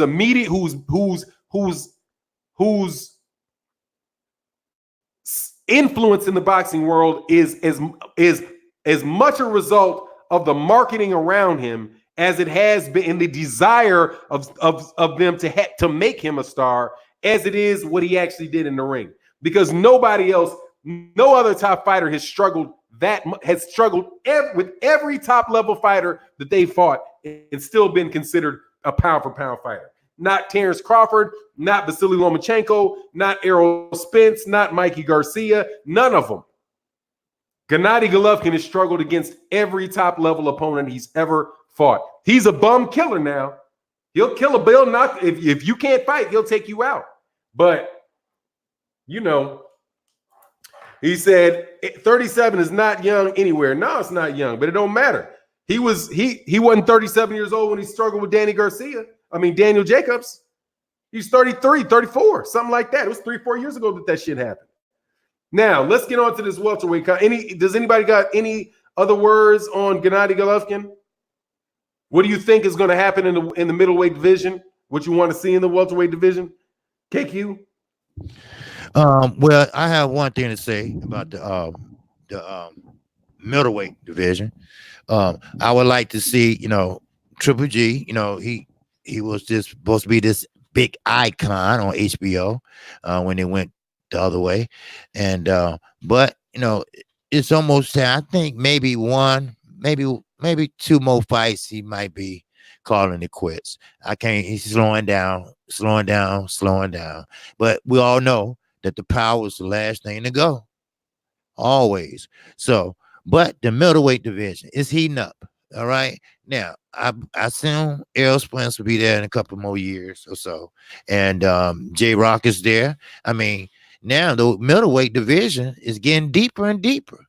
And I would like to see the middleweight fighters from the Zone and PBC, they all get together, man, and come to some kind of understanding, because it is all about, the best fight the best. And that's what I would like to see. I would like to see the middleweight division get deep like the welterweight division. That's all. That's all I have to say about that. Yeah, they got a lot of good 154s. Let me get to the super chat before we roll on to Blood on these welterweights. I'm gonna pass that to you right now, Blood. I know I asked. We're just gonna because we're gonna do the last half hour of the show. We're gonna do on these welterweights. Queen 71 said, "I hope Ruiz Camp was watching closely. AJ will win unless he's put to sleep. The Zone got the scorecards already filled out. You know that." DOG 215 said, "Many brothers are in prison due to guilt by association." Absolutely. And absolutely non-guilt. Man, this is crazy, man. I had this conversation with somebody that don't even understand what that is, man. Like, do you guys, I know people don't typically memorize amendments to the Constitution, but read the 13th Amendment. Anybody that thinks that because, people have been talking about that Amber Geiger stuff, read the 13th Amendment is really short. Just read the paragraph, okay? And it'll tell you exactly what prison is. It's not that prison is like slavery. Prison is slavery. It is slavery, okay? So, and it is there in large. The funneling of people into it are the same reason that people were funneled into slavery. And that's just what it is. It's not slavery. Prison is not like slavery. Prison literally is slavery. Okay, read the 13th Amendment and you will see what it is. Now let's get over to but that's a Patreon thing. Said why we say slavery never ended, it transformed. It was moved. Slavery was moved to prisons. That's it. It was just moved to prisons. And that what happened, that's why right after slavery ended, people got life sentences for vagrancy. I mean, it's not new. There were the ex-slaves. If you didn't have a job or a reason to be standing where you were and you were outside of your house, that was punishable by life in prison, which if you look at the 13th Amendment means they put you back in slavery. That's what it is. You look what the institution is, look what you do every day, what people in prison do every day. That is slavery. You are told where to go, how to go, when to eat, what to do. You do not have any rights. They make you press license plates. They make you work. Even the simple fact that you're there is work because there is food. You're eating food that somebody paid for and made a profit off of. Literally, it is a profit generating mechanism where the profit is generated by the servitude of human beings. That's exactly what chattel slavery is, except for you don't. It's like a combination serfdom, chattel slavery. It's just whatever it is. That's what it is. It's not even kind of slavery. It is slavery. So when people say, the funny thing is, when people say that they don't care about going, you don't care about going back into slavery. You don't care about going to slavery because that's what you're doing when you go to prison. Read the 13th Amendment and how they define involuntary servitude, except for as a consequence of the punishment for a crime, right? They abolished slavery except if you commit a crime. That's what it says. We will not have slavery unless you commit a crime, right? That's what it is. And people act like that shit's something that's not why people go there. That's the same reason they got 3 million people there, or the same reasons they had millions of slaves. I bet you there's as many people in prison or more right now than there were actually in slavery in 1865. More. Now, for now, I'd like to see you do a Patreon page on the investment in prisons, right? What 30,000? Let me tell you who paid for it. Like Kraft Food is talking about buying a prison. Now watch. This is the killer. The killer is this. The killer is that Hillary Clinton took all that money out of welfare for children, moved that money into building prisons. That's what they did. That's how they paid for it. When there was welfare reform was to take money out of children, and they moved it into the construction and privatization of prisons. They changed it from something that was costing the government money, to something that was making private enterprise money. That's what they did. And the old ACT test. Yeah, I mean, we can do that on the Patreon, man. That's that. We can do that on the Patreon. It was a documentary called 13 that was very good that everybody should watch. So I'm glad you brought that up. I think I'm not sure who directed it, even DuVernay. I'm not sure, but it's called 13 when the Clintons was locking everybody up. So that's a very good documentary. I was in school. I was in school at that time, and that's exactly what it is. That's what it is. You have people going to prison for the rest of their life. Anything that you did was related to. That's all that is. But you just look at it. You look at it from the time where it's most obvious is if you look at the amount of people that were put in prison after slavery ended. Because when slavery ended, they then, whenever there was a free slave that was walking around, they would put them in prison for vagrancy, right? And they would wind up getting 20, 30 years of involuntary servitude for just standing somewhere that they're not supposed to be. So when people talk about people going in there because they don't have any sympathy for people that broke the law, well, just think who wrote the law. If I write a law and you go to jail because you violated the law, that doesn't mean number one, that the punishment is commensurate with the crime, but also I can write laws that are going to put you in prison without a doubt, because I'm going to write a law based on what I know you're going to do, because I'm not going to give you any other option but to do that. And you might not know exactly who's going to get arrested and exactly who it's going to happen to, but as a planner, how many people are that there will be generally this amount of people that will have to do it, because there's a finite number of jobs, right, in the government and in the private sector. There's a specific number of people, and over patterns how many people are going to turn to the use of drugs. And when people that turn to the use of drugs because they're depressed or they're having these type of issues that come from unemployment and things, and then you provide or allow them access to some medication that's illegal, there are people going to sell it. And since that there are people that are going to sell it, people are going to use it, you criminalize selling it, you criminalize using it, and there you go, boom. You might not say that Curtis Anderson's going to be the specific person to do it, or I'm going to get Fanon specifically, but that if there's 300,000 people that are in this system, you're going to get 4,000 of them. And then you give policemen quotas and say, what is your arrest? How many arrests have you done this month? And then there's all kind of interaction with with real estate, the cost of real estate taxes. And it's really some very interesting stuff, man. But let's get on to the welterweights. My man, Blood Boxing. What are your thoughts on bro? I'm here. What's that? What's the situation with the welterweight division? We know we got we can Garcia. We have Terrence Crawford fighting. I don't know who. What's your thoughts on that, man? And where do you see that? What's your take on the welterweights right now? And how you see it moving forward over the next year or so? Man, I could address this as a fight fan, or I could address this as a brand builder. Either one, man. There's a lot. What's that?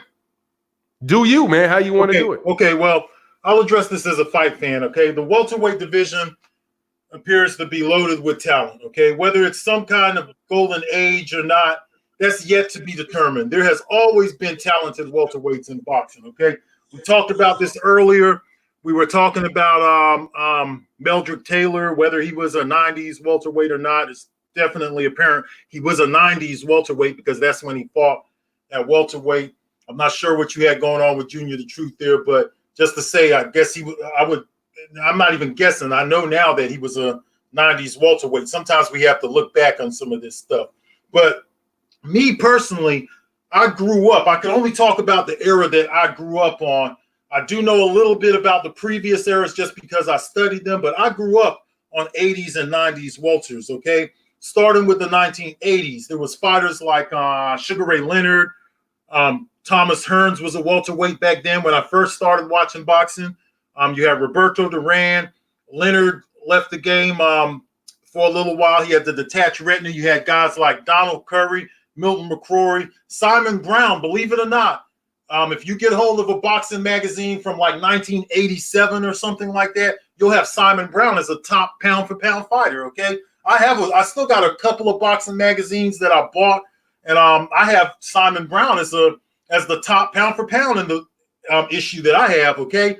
Marlon Starling was around in the welterweight division. You had Mark Breland. You had Tyrone Trice, who was also a very talented welterweight. You had Meldrick Taylor, like we was talking about. Then you had the 1990s. I guess Meldrick Taylor was more 1990s, but you had other guys like Pernell Whitaker, who was Meldrick Taylor's homeboy from the 1984 Olympics. You had James Buddy McGirt. That's right, Buddy McGirt once ago was a welterweight fighter. He was a very skilled welterweight fighter. In fact, Pernell Whitaker said that Buddy McGirt he actually credited Buddy McGirt as the most skilled fighter that he fought. I have it. I have the research on that. You had Felix Trinidad. I'm sure you guys remember Ike Quartey, the African fighter. You had Oscar De La Hoya, who moved into the division. You had Obakar, who was a fighter from he was under the Kronk's gym. Okay, I'm sure some of you guys might remember Obakar. You had Vince Phillips. You had Vernon Forrest, who started his career as a welterweight. Mosley showed up there in the early 2000s in the welterweight division. Then we went through this time period. Okay, I was following it very closely. I was even on boxing social media back then on Doghouse Boxing, talking on boxing with people and stuff like that. Okay, we went through this little period. You started to see names like Mayorga come in there, Margarito. You did have Corey Spinks there. You had Judah there. You had Centron there, but it became more Hispanic, it became more of a Hispanic division. But when it got interesting for me is when Floyd Mayweather moved into the division, and then the rise of Paul the Punisher Williams, okay? Now, this would be around the time that I started getting on YouTube, okay? And it was also around this time that I noticed we wasn't getting the fights that I wanted as quickly as I would like, okay? And I'm going to get into the welterweights of today. If we even got the fights we wanted at all, we weren't getting the fights that we wanted, all right? Around 2012, okay, the welterweight environment started to change again. It started around 2012, okay? Along with the social media tool came a new fan, okay, that I find to be disrespectful to past legends. A fan that also places barriers in front of fights. I don't like the boxing media that has stemmed from social media because they are too quick to give fighters from this era false legacy achievement, which I have a real problem with. I'm not big on the old boxing media, nor am I big on the media that's in place now. Hey, it might rub a few people wrong, but this is how I feel. I'm expressing how I feel. I'm not big. I don't believe in no new media and all of that stuff because they're not doing their job. In my opinion, all boxing media is the same. All right. I don't consider the LDBC to be boxing media. We're something different. The only brand that I represent is the LDBC. I don't represent nothing else but the LDBC. They want you to believe that this sport is about building a fighter and website brands, and I can tell you it is not. Most important, the first thing that's most important in boxing is the fighter's safety first, okay? Safety should always be the most important factor. Not the fighter's wallet, not if they're the A side or B side. Next on the priority list is the demand of the fan, the demand coming from the fight fan. The fight fan should be next on the priority list. We provide the lifeline to this sport, point blank, period. It's because of that this that boxing is even taking place. It's because of the fans, all right? And we're not getting the fights that we want. Everyone wants to see the fight between Crawford and Spence. But when you have a media man telling you things like the fight will marinate, boxing is a business, and all that, we're not going to get these fights. This doesn't help us get the fights. To make it worse, we now have A-side, B-side politics. Who the hell wants to talk about this kind of stuff, man? The boxing fans that come out of the social media era is the ones who want to talk about it. That's who, not me, okay? It was the same kind of fan base in boxing media that aided Mayweather and Pacquiao to have fans waiting for 6 years. So forgive me if I'm a little tired of the barrier building being displayed by the fight fans and the so-called boxing media. I don't know what to call those guys. Like I said, there is no new media. All of them guys are the same, okay? The only fights that make sense to me are unification bouts. So any combination that includes Spence, Crawford, and Pacquiao, because they're the so-called title holders right now. Danny Garcia should be fighting Ugasa, Mikey Garcia, or somebody like that. Let's add some validity to these ranking systems. Another lie that's being told by independent uploaders and writers and things like that is that the WBO don't have any PBC fighters ranked, which is a lie. In fact, the PBC has the majority of the fighters at welterweight, other than Terrence Crawford. The welterweight division is very PBC top heavy, okay? These fighters are ranked all across the spreadsheet. I will be waiting to see who by the WBO. What's that? By the WBO at welterweight? The WBO has 3 ranked PBC fighters. 3 ranked. Vargas is one of them. Sergey Lipinets is another one, and there was another one too. I know it's Vargas, Sergey Lipinets, and there's one more. I can't remember, but I did the research earlier. Okay, is that what you're asking? I think they had like the only thing. Well, go ahead, Bud. Go ahead, Blood. No, make your point. Make your point. Yeah, I think that they only have like 6 in all of boxing, though. Like, well, if you there's 6 PBC fighters from heavyweight to 130. I think there's like 6 total in all of those weight classes. Well, 3 of them are okay. Don't look at the WBO right now. 3 of those 6. I didn't look at the rest yet. I will though. I will because 3 of the 6 probably are I can pull it up. Go ahead, man. I'll just pull it up. The division, regardless, is very PBC top heavy. Okay, that will tell me what they decide to do next with Manny Pacquiao. Okay, because nobody has no inside scoops or nothing. They could say that all they want. I don't know until I see these fights signed and I see a presser. That's when I believe. Like I said, we had this big discussion that they were going to have a rematch between Porter and Spence, and then that turned out being. Now we're hearing Garcia. So nobody really knows. It's day to day on that kind of stuff. What they do with Manny Pacquiao, that will tell me a lot about where the PBC plans on going with the welterweights. The boxing media and all those others that claim they have information don't have it, bro. I spent years listening to inside scoops and other BS. These boxing websites are just brand building. They're not helping us get these welterweight fights for days. Like I said, you hear all this stuff about rematches and it just goes A, B, and C and goes from one point to another. I'm getting tired of it. And I can say that I'm in the beginning stages of embracing a heel approach, okay? I'm telling you now, if I went full blast, I won't be ignored, all right? I've already seen examples of what I'm capable of doing. If I wanted to be an asshole, I would turn heel and I would build my own brand. I would make one hell of a heel too, believe me.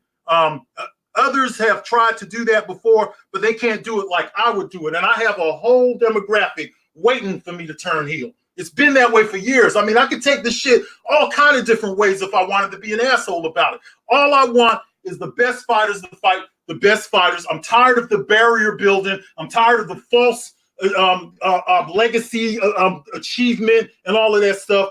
I'm starting to lose respect for everybody around here. All right. I can't help it. I'm just being honest with where I'm at as a fight fan. I'm losing respect for a lot of these so-called media, man, new media and all that too. And, you know, and anybody who wants to say something about it, step up to me right now and say it. You know, that's what I got to say. Stop building barriers to these fights, okay? Now, I want to see a valid ranking system, and I want unification. And the PBC, they need to work together with Top Rank. I mean, they've done it before, so let's make this fight happen. The fight that we want to see is Crawford versus Spence. There's no reason why we shouldn't be having that fight. And Manny Pacquiao, in my opinion, should be making his way out of the division. All right, if he's not going to fight the top fighters, he needs to go and stop holding up a belt. Go back to being the regular champ again, because in November we'll have another regular champ. The regular championship in the WBA is the real original line, if you want to go by that. I mean, they do this whenever it's convenient. None of these guys know what the fuck they're talking about, okay? They're all over the place. They're giving false legacy credit to fighters, too much dick pulling and all of that stuff, and we're not getting the fights we want. That's what I got to say about the welterweight division. I'm done with it. Well, let me ask you a question, man, because I got a little bit of different opinion on that Terrence Crawford fight, and my mind has been changing. After my mind was solidified on after the Errol Spence Sean Porter fight. I think. Well, what's your response to this? As far as the welterweight division, Terrence Crawford, from what I've seen, hasn't fought anybody, right? At welterweight that I've seen, any of the top welterweights. Sure has not. And you have a Sean Porter. You have Sean Porter and Errol Spence just fought. I thought that was a good fight. I thought Errol Spence Jr. versus Kell Brook was a good fight. I wasn't not big on Lamont Peterson. I thought Lamont Peterson was, cat coming up from 140 pounds, might already been done.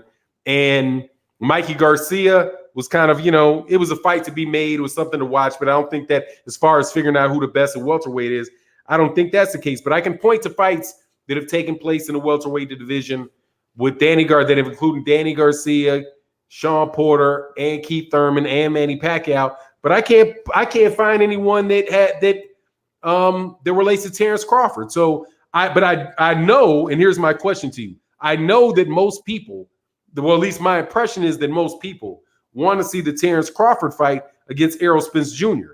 How would you respond to the proposition that Terrence Crawford, other than he did at 140, still needs to prove he's one of the best? And if he can't get the fight with Errol Spence Jr., he needs to be pressured to fight somebody other than Errol Spence Jr.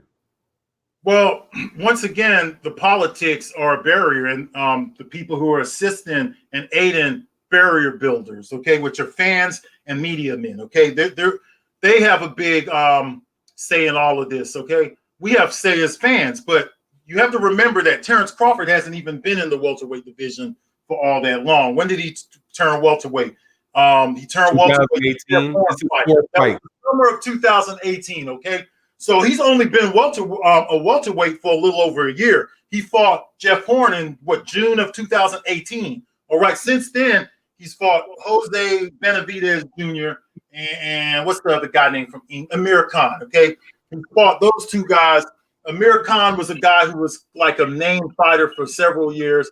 As far as him getting fights in the welterweight division is PBC top heavy. Like I said, they have to break through those barriers. I'm trying to think of what other fights could be good for him at welterweight, and looking at it right here. Okay, let me go to the spreadsheet. You got Danny Garcia. If you look at the WBO where he's ranked, okay, you have Jesse Vargas in there. He's PBC. You have Danny Garcia. He's PBC. You have Sergey Lipinets. He's PBC. Okay, so some of these guys I don't know. Mikey Garcia's in the ranking. He's PBC. So they have to break the PBC top rank barrier that's being, it's being I have to feel as though the media is kind of assisting this barrier to take place. They want us to focus on A side, B side politics, fighters' purses, things that fight fans should not ever be focused on, ever. And if you're promoting that and you're promoting these fighters who are not fighting each other, it's not all Terrence Crawford's fault. It's some of these PBC fighters too. They're not doing what they need to do to fight Terrence Crawford. Okay, we're not getting what we want as fans. I think Crawford will fight all of these guys. All right, but it's the politics. Okay, and if you're not assisting and trying to get these fights, you're useless to me now. And I've lost respect for a lot of people, and I don't care how they feel about it either. They could go on about their way. Just don't say nothing bad about me because I'll crush you. Okay, that's what I gotta say. Hey, what are your thoughts on that situation, Curtis Anderson? Well, the welterweight division always been my favorite division. You had the best fights and the best fighters going back to Sugar Ray Robinson and Sugar Ray Leonard and Oscar De La Hoya and Floyd Mayweather. You know, it doesn't get any bigger than that. You know, my favorite fight was in 1981 in the welterweight division. That was the first Leonard versus Hearns fight. You know, you had Donald Curry versus Milt McQuarrie. You just had last week Earl Spence Jr. versus Sean Porter. Now, they're fighting. You had Thurman fighting Pacquiao, Thurman versus Garcia, Thurman versus Porter, Porter versus Danny Garcia, you know, almost like a mini tournament. But the fight in boxing and that division is between Crawford and Spence. You know, I have Crawford 1 and I have Spence 4, my top 10 pound for pound fighters. That's the fight that's going to call moment of truth because it's a legacy fight. It's important to the sport of boxing and to each other's the careers of Crawford and Spence. You know, how they're going to be looked upon. You know, whoever comes out the winner is going to be the fighter of this era and of the welterweight division as the premier fighter. Spence has been doing the heavy lifting, you know, taking on Mikey Garcia and Sean Porter. Now he's going to fight Danny Garcia January 25th for what I'm hearing. You know, so he has his brand is bigger than Crawford's because where he's at, you know, boxing is a business as well as a sport. He has the opponents. You know, Crawford doesn't. And I've been telling people that after he dusted off Mean Machine, you know, Kell Brook can't make 147. You know, if Crawford would have fought him to destroy him, you know, it would have been looked at just like Amir Khan. Oh, he was done for anyway. You know, so look for Bob Arum to, you know, bring up Jose Ramirez from 140 just to give Terrence an opponent. You know, he does that just to save his company. You know, so he's gonna, if Ramirez agreed to them terms, expect Ramirez to move up to welterweight division. If he gets knocked out by Crawford, he can always go down to the 140-pound division, remain champion. Or if Regis Prograis looks good against and wins against Josh Taylor, you know, expect Arum to push that fight because Crawford is on an island by himself. He has, you know, a lack of opponents, but any fight can be made no matter who the promoters are or company. You know, it can happen. It happened with Trinidad and De La Hoya. That was Arum and King. You know, so, you know, I'm confident, optimistic the fight was going to happen next year. If it don't happen, it's a black eye on the sport. I'll blame both sides. I'll blame Spence and Crawford, you know, because they can be more vocal. They can show up at each other's fights. Crawford should have been there against Porter. You know, he should have, you know, just went into the ring. I mean, I know it's a promotional stunt. That's what Danny Garcia did. That fight was already made from what I'm hearing before the Porter fight. But, you know, let's be patient. We've been patient long enough. I don't believe in fights marinating. The welterweight division is going to change in a couple of years with Prograis, Taylor moving up and Barrios and the emergence of Jaron Ennis and Virgil Ortiz, and Spence is going to be moving up. So I'm confident that Crawford and Spence will fight in the summer of 2020. Real quick, man. To this moron, dog, who I just deleted and reported to YouTube, homie. If you see me at a fight, you ain't gonna do shit. If you see me at a fight, you gonna look at me and walk your ass the fuck on. Grow the fuck up. That's what's wrong with half of you people. You want to threaten me because I said that Claressa Sheilds should be suspended because somebody associated with her punched a 71-year-old man in the back of the head. Let me promise you this. You're a dumbass kid, number one. And if you really are about what you just put in that fucking note, you're so stupid that you probably are going to be behind bars before the next fucking fight happens. So number one, you're not going to say shit to me because I ain't no little dude that you just going to walk up on. You're going to be like, oh, I didn't realize he was that big. Number two, I never walk around by myself, especially at a fucking fight.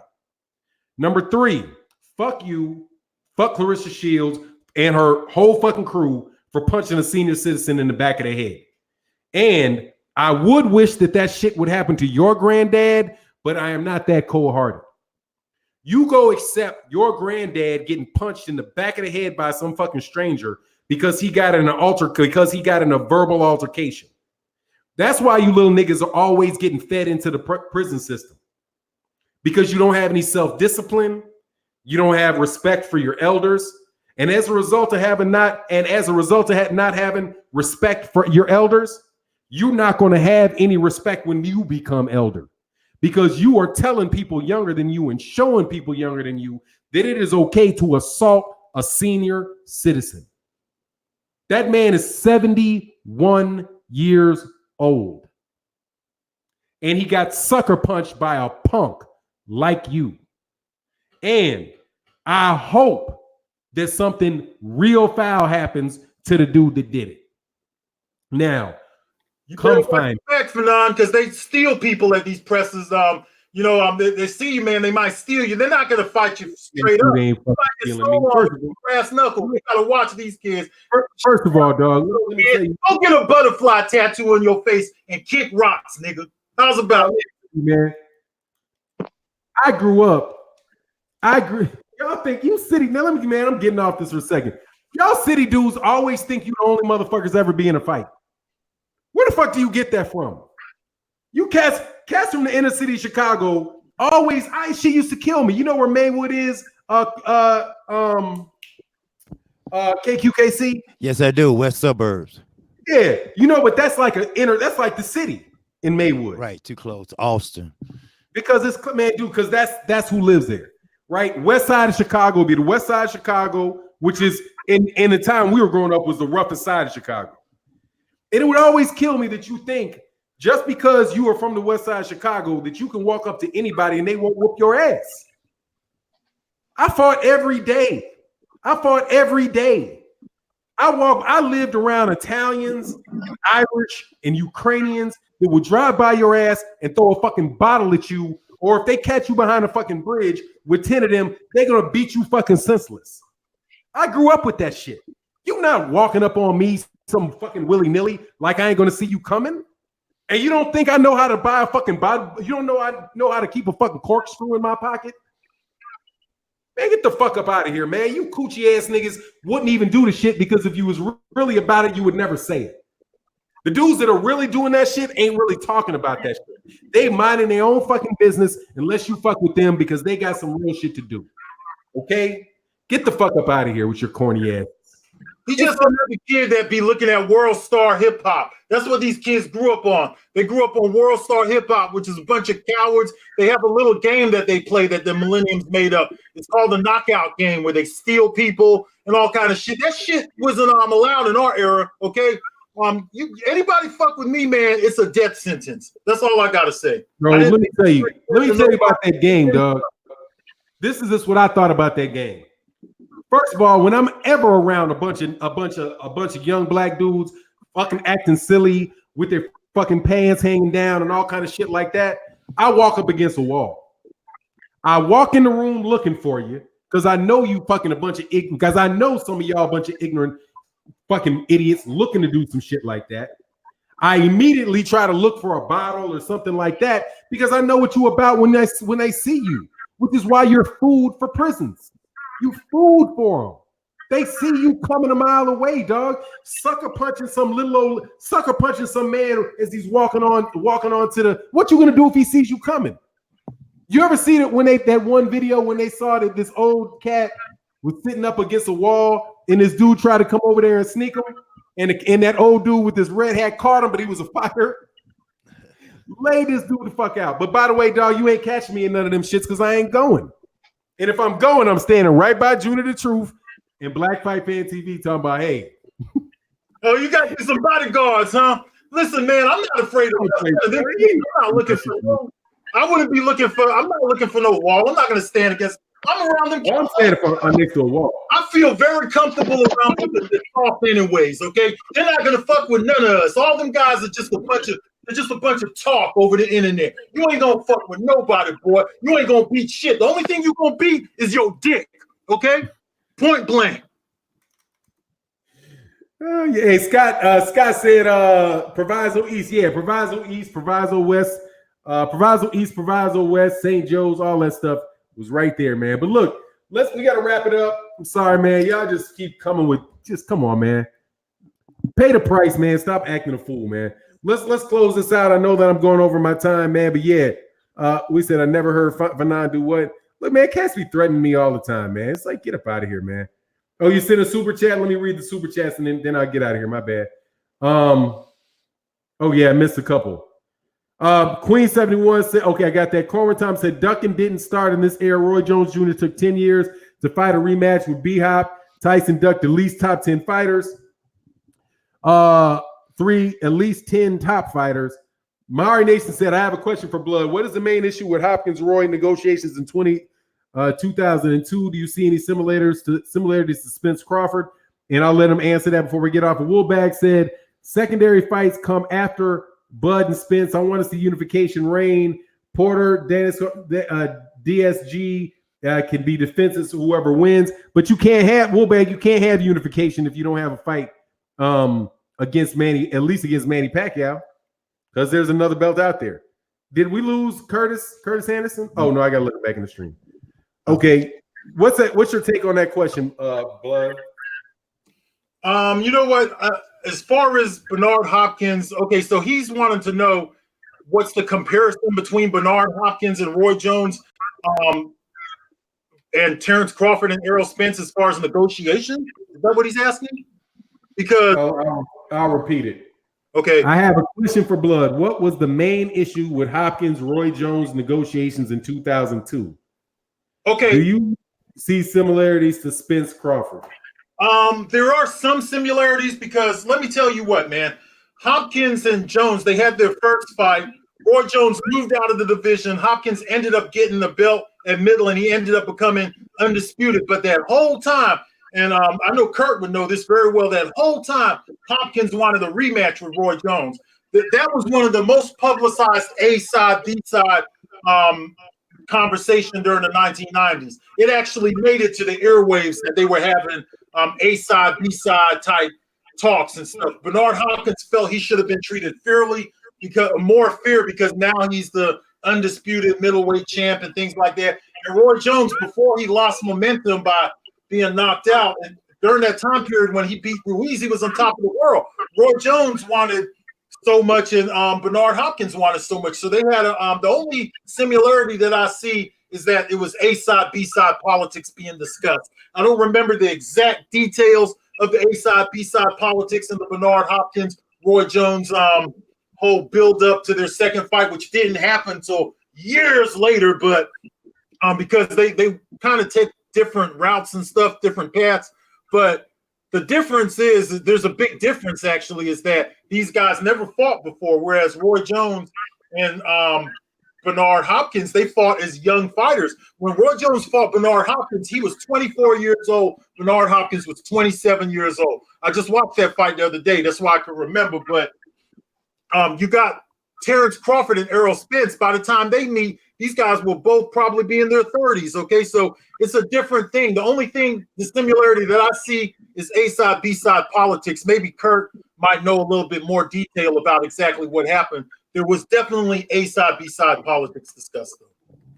Yeah, real quick on that fight, Roy wanted more money, a lot more money than Hopkins, and he was undermining Hopkins, and that was one of the main issues why Roy Jones and Bernard didn't have the rematch. They fought, I believe, in DC in '93 when they both was green and was more established champions. They both became established, and that was a hot fight. People wanted to see it, but some fights in boxing is never made because one fighter feels he's superior than the other, not in the ring, but out of the ring. So he's going to undermine the B side. Like Roy wanted an astronomical amount of money and was going to leave Bernard behind. And what, like 15, 20%, something like that. Bernard said no. So that it didn't come to fruition until late in their careers, the rematch. Good question. CVP said, Junior says, salute OGs. Do you have a Blood? Do you have a business email? I don't have a business email, man. Anybody who wants to get in contact with me, you could. And I'm very bad at responding. I'm bad with phone calls. I'm bad with responding to emails. Everybody in my family knows that. I'm terrible. I'm telling you, I'm the worst. Everyone in my family tells me, man, you shouldn't even have a phone. You need to just go ahead and throw that shit away. Because I literally don't look at emails and phone calls for sometimes weeks on end. Okay. I'm really old fashioned, probably still stuck up in the 1990s. You know what I'm saying? But, if you want to contact me, you could do it at bloodboxing@gmail.com. And I can definitely vouch for the fact that Blood is terrible with answering phone calls. Well, he always answered Army B-Man for a while. It's a Libra thing. Kurt Anderson and what do you got, a flip phone? You got a flip phone or something? No, I got a real nice iPhone too, but I just get an alert. Blood, you don't say voicemail, your shit don't pop up. You got to be looking at that shit and be like, fuck for 9. My phone usually isn't on. It's not. I bet you go straight to voicemail when you call me too. Hey, Blood, you always answer when I call.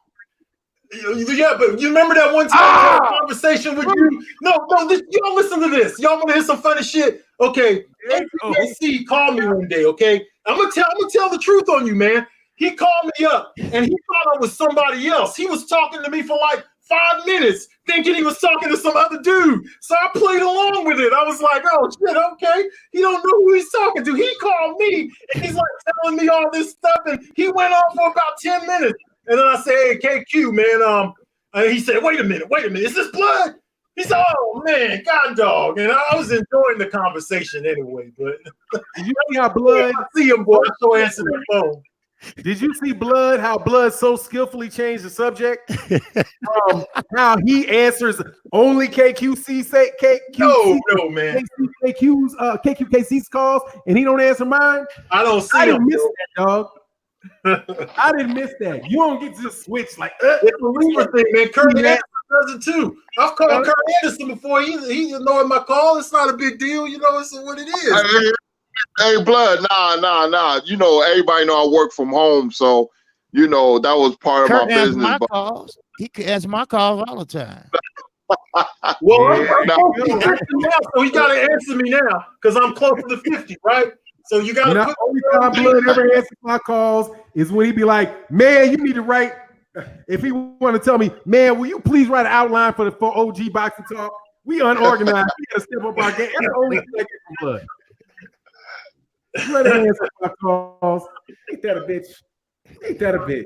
That's all right. I love hanging out with you guys, man. Every Sunday, man. You guys are cool as hell. I mean, man, you guys keep me alive in this boxing talk, man. OG Boxing Talk.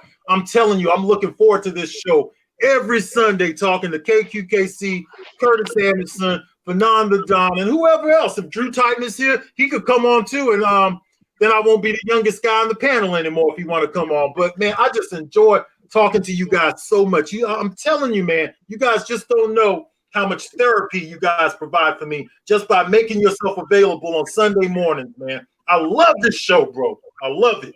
Thank you all so much. And if you love it so much, answer the phone calls. How about that? Nah, blood shit. Stormy B-Man.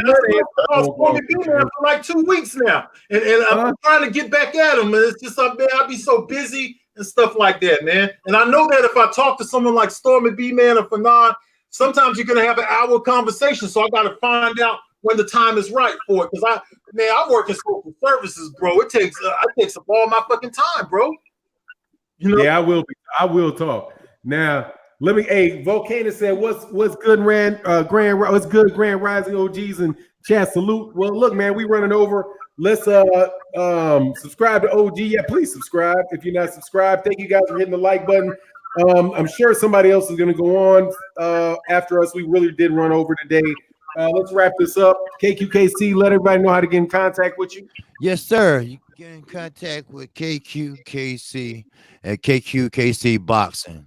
You can catch me right there on my channel Monday through Friday, 12:30 p.m. Central Time. Come on, right after Fanon International Boxing. Yes, sir. Curtis Anderson. Yes, sir. Great show, man. I want to thank everybody in the chat for your birthday wishes, man. I never thought in a million years I don't have to go to the lounges or bars or the gyms to talk boxing. I could walk around my moccasins and pajamas and get on the phone and talk boxing, man. Fanon, you're doing your thing, man, you know, along with Blood and KQKC. You know, I look forward to this show, man. Like Blood said, this therapy, man. I love this show. This is a great idea, Fanon, man. You're doing your thing, man. You know, I'm glad to be on the panel, but you can catch me, Curtis, aka Kurt Sugar, Monday through Friday, 6 p.m. Eastern Standard Time. I'm on Blue Blood Sports TV or Live TV. You can subscribe to that channel, not the other channel, but Blue Blood Live TV. We have special guests. We interviewed Deontay Wilder and Sean Porter and a young boxer, Jalen Walker. I interviewed Chris Bird last week, one-on-one, but didn't tell you about that behind the scenes. But hey, great stream as always, man. We got a lot of boxing coming up. We got Prograis versus Taylor in a couple of weeks, man. I can't wait. Oh, don't forget Vosnick and Better Beef that's flying under the radar. But hey, everybody enjoy your day. Go Steelers. Absolutely. Blood Boxing, let them know how to get you, what you're working on.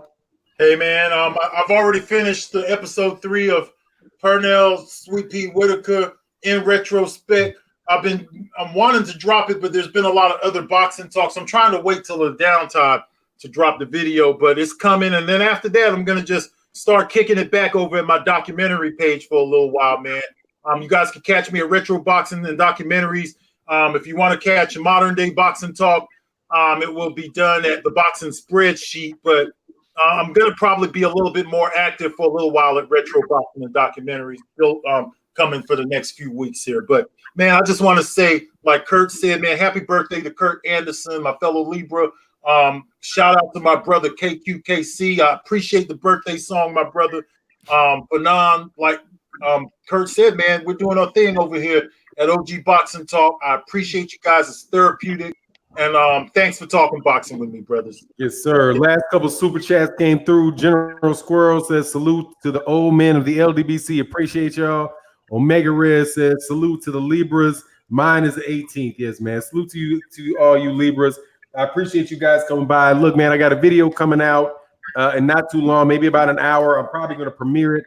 It's about Andre Ward and this Kovalev stuff. I didn't get a chance to talk about that. Was the last thing on the list. Just hypothetical talk about Andre Ward fighting the winner of Kovalev Canelo for $40 million. So keep your eye out for that video. Thank you so much, everybody supports. Sorry for running over. Whoever's got the next live stream, to go find an LDBC channel to continue your boxing talk on this Sunday morning. And with that, we are out. Peace. Peace. Peace.